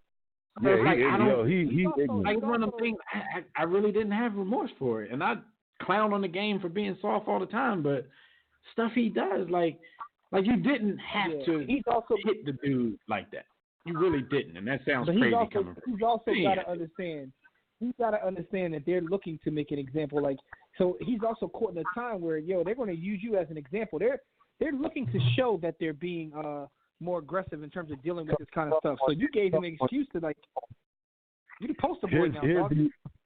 Here's the reason that I made the comment, which was not hyperbole. We may have seen the last of him. He was on a 1-year deal with the Raiders. No one's going to pick him up. No one's picking him up. He might be done in the NFL. I mean, where's the humanity? No human being should do that. not bad or good. No human being should do that. But bars. Yo, man. Yeah, he has a crazy history. And the thing was, remember when they signed Antonio Brown and the Raiders, like a lot of it depended on him being able to make peace with Vontaze Burfict for the dirty that changed his life in the course of his career. So like even when you sign big name free agents to the team, there's a chance that they got to make amends with this dude because he's done some dirty stuff to him in the past. So if you got that kind of reputation, man, it's hard for you to go out there and justify hitting a dude. And he's trying to appeal. His appeal is going to be heard on like Tuesday to see if he can get it down, to less games versus for the rest of the season. And he very well might win that just because, putting him out for the season, I'm not going to say it's overkill, but they definitely jump to they jump to the maximum sentence on this one. Yeah, but it's crazy. Yeah, Did y'all know who presides over this kind of stuff in the NFL? Yo, Johnny Runyon, man. Yeah, which makes it a little bit funny because John Runyon wasn't the cleanest football player that we've ever seen. So it makes it funny that he's the guy that has to dole out. And I saw people even doing that, taking the messenger to task when we posted, what the letter from John Runyon said. But then again, when you look at stuff like that, sometimes you put cats in a position that have the experience. Sometimes those are the dudes I would have did that. Yeah, they know what to look for. Yeah, definitely know what to look for. Yo, my man John Runyon, man. John Runyon went from running for office to like running that. Like that's interesting too. But so here's what his letter said. He said there were no mitigating circumstances on the play. Your contact was unnecessary, flagrant, and should have been avoided. For your actions, you were penalized and disqualified from the game. Following each of your previous rule violations, you were warned by me and each of the jointly appointed officers that future violations will result in escalated accountability measures. However, you have continued to flagrantly abuse rules designated to protect yourself and your opponents from unnecessary risk. Talk to him, John. I say John still got some brain cells left. Unless John got a speechwriter. His life away. John emailed Bart his life away. $1. To whom it may concern. As previously stated. Yeah. Look inside that statue of Staples and find a corpse. Come on, man. Ooh, Shaq dead. Yo, we got about 15 minutes left, yo. Let's talk about some some week 5 games real quick. I want to get you guys perspective. 15 games and get the hell out of here. Yo, we in week 5, yo. Rams and Seahawks. That game is this evening, man. What do you guys think about the Seahawks and Rams? They got Jadeveon Clowney, and we all know that when you got Jadeveon Clowney, my fault. Now I know because I'll bring that up later. I'll just start it off like this. In the world of hot takes, now we know the Rams were in the shootout last week with the Tampa Bay Buccaneers, right? So they ended up losing that game, and everybody now are kind of like counting the Rams out like they aren't one of the leading contenders in the NFC. And your defense should never give up 55 points, especially when you have who's arguably the best defensive player in the league. I mean, he can't do it by himself. But your defense should never give up 55 points. But at the same time, even in what most consider a bad performance, Jared Goff put up like 500-something yards and a bunch of touchdowns. He did have 3 interceptions. So he's taking a lot of the blame for it, as he should, because, him giving the ball to the other team was what put them in position to score a lot. But the Hot Take Society is bugging. Like, they can't get up off the mat, and they're saying if they lose this game against Seattle, then they're basically done. But that's how we talk these days, because the Eagles were done 2 weeks ago. They win. They Eagles go 2-2 done. 500, and everybody's talking about how they're contenders and could win the NFC. Like, the way things change are crazy, man. This is going to be a difficult one. Everybody knows how going into primetime games in Seattle to play against that 12th man is a difficult task. But I think I think they have a little something, to prove, especially with people talking like that. So I'm gonna go ahead and I'm gonna pick the Rams on the road in Seattle to win this game. I'm gonna go ahead and divorce myself from the hot takes, folks. But I am gonna say that I'm concerned with the Rams. I'm concerned with the running game, and I haven't seen enough Gurley to know whether he can rebound. Gurley get like 5 every game these days.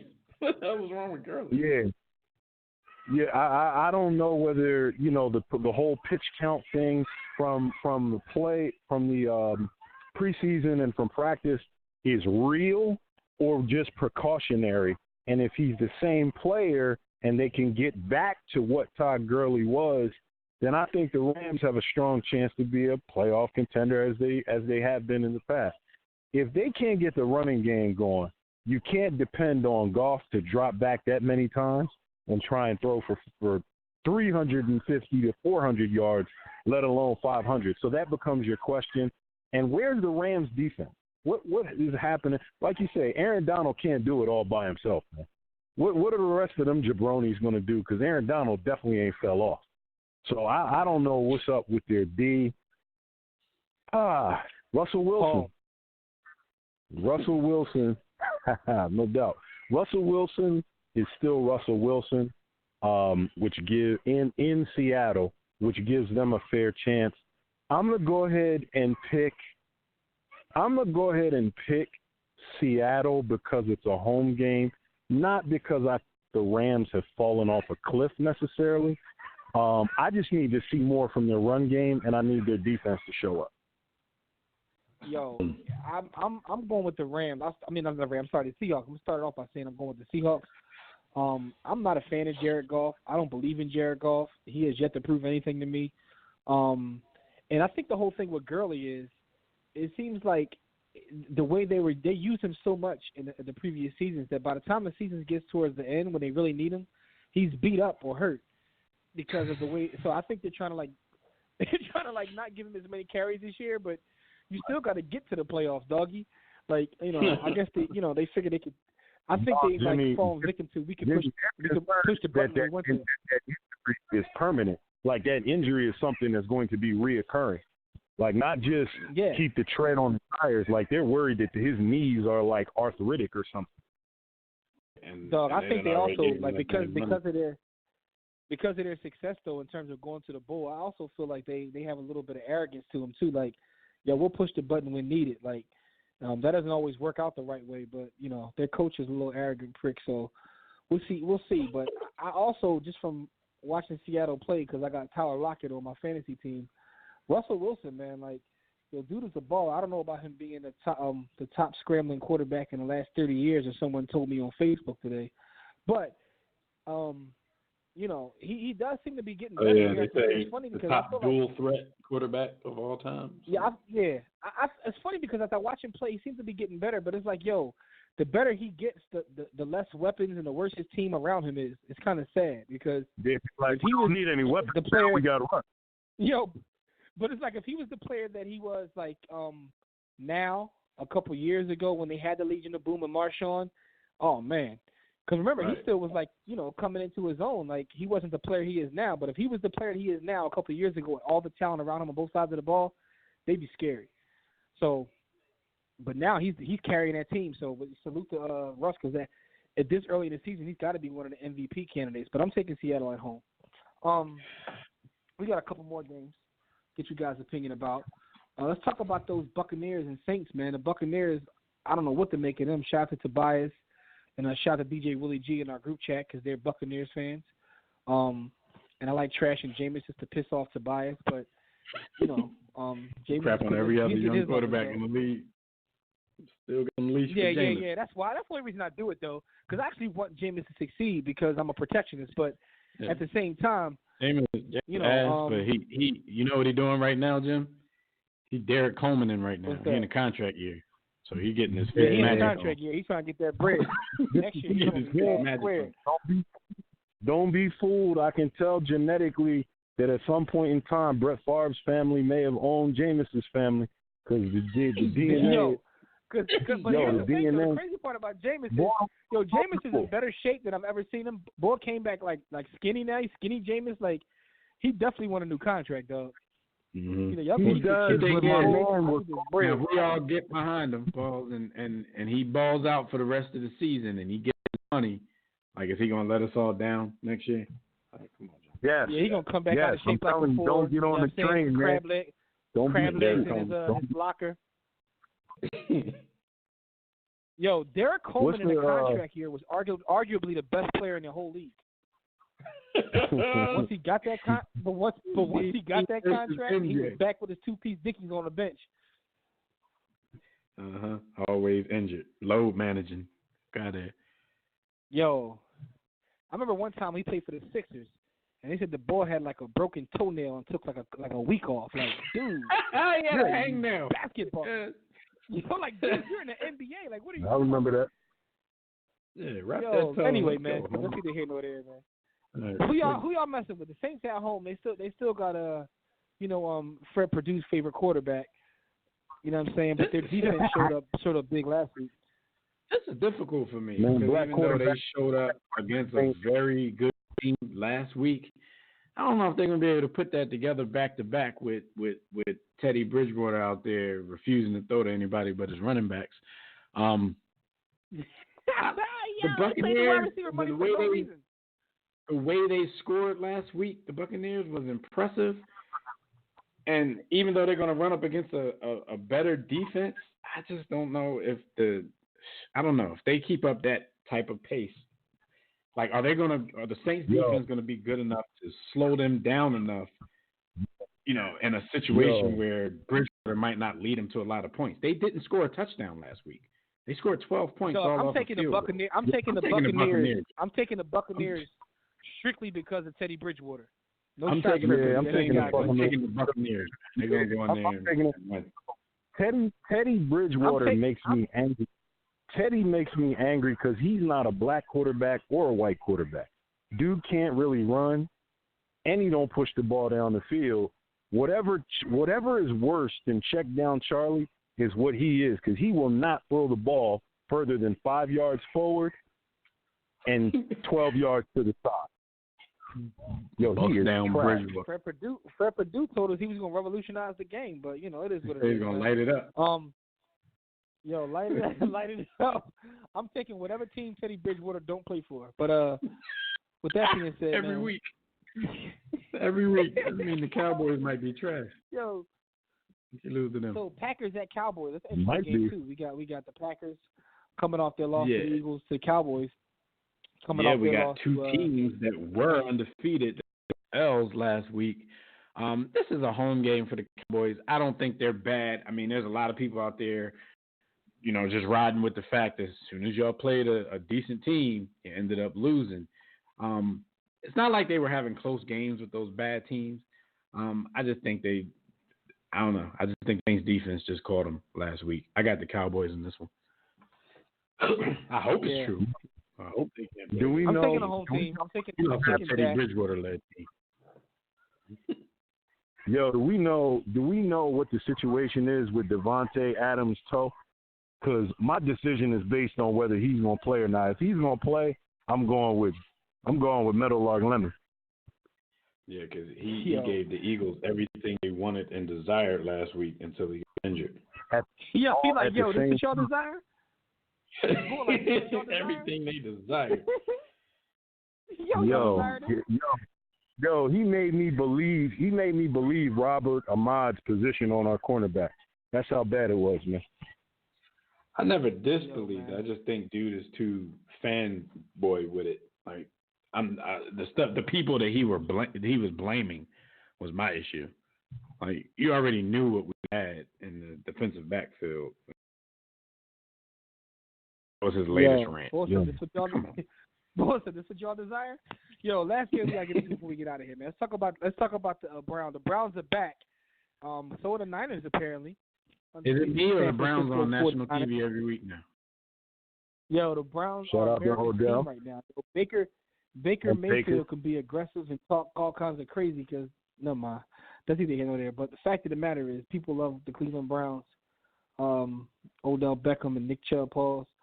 So they're at the 49ers. Nick Chubb.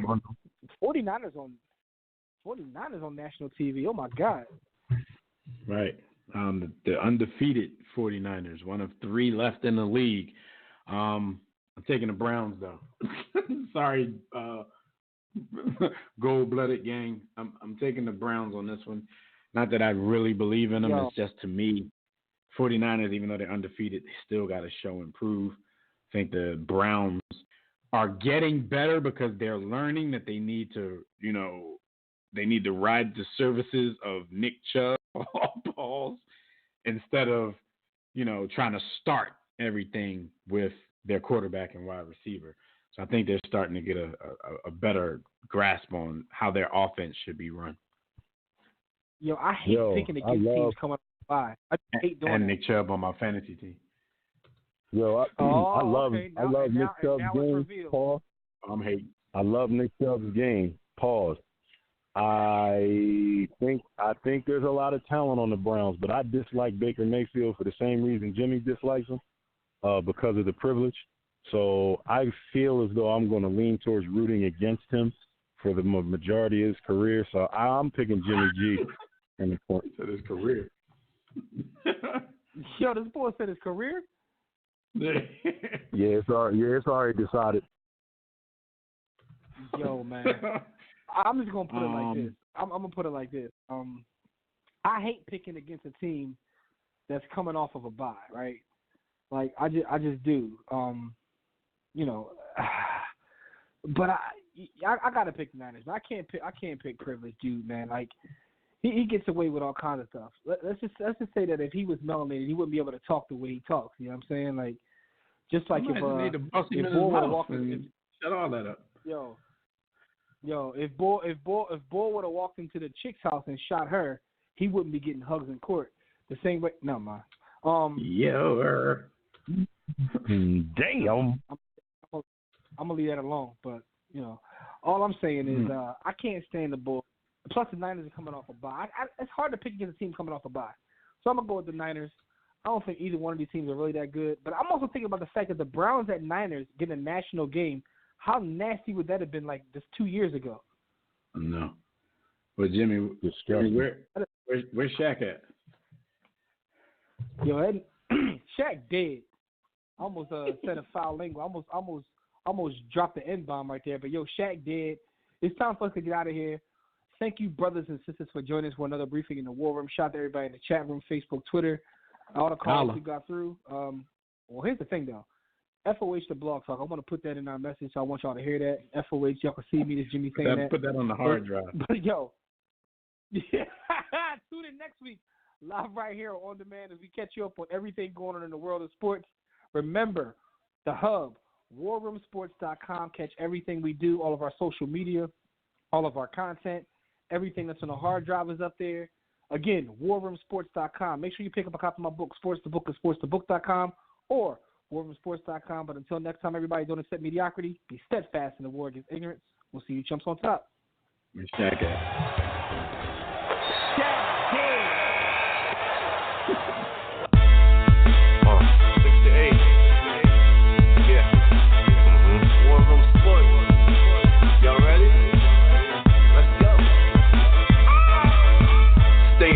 Jimmy, know the blueprint.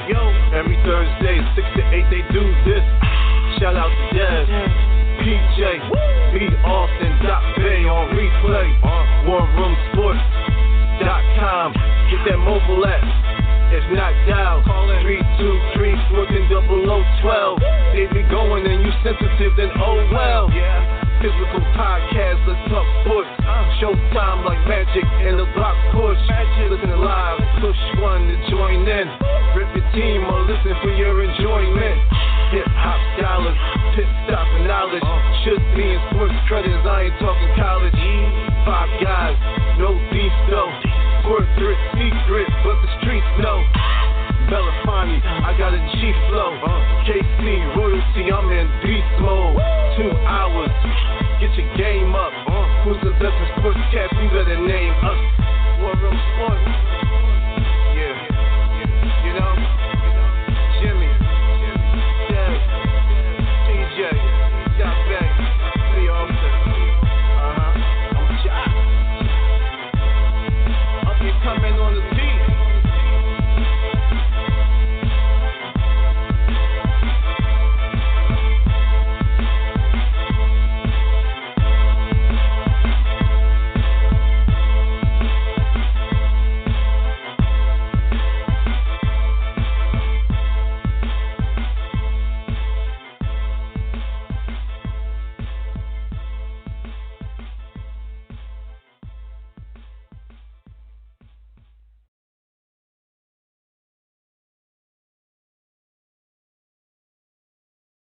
War Room Sports, www.warroomsports.com.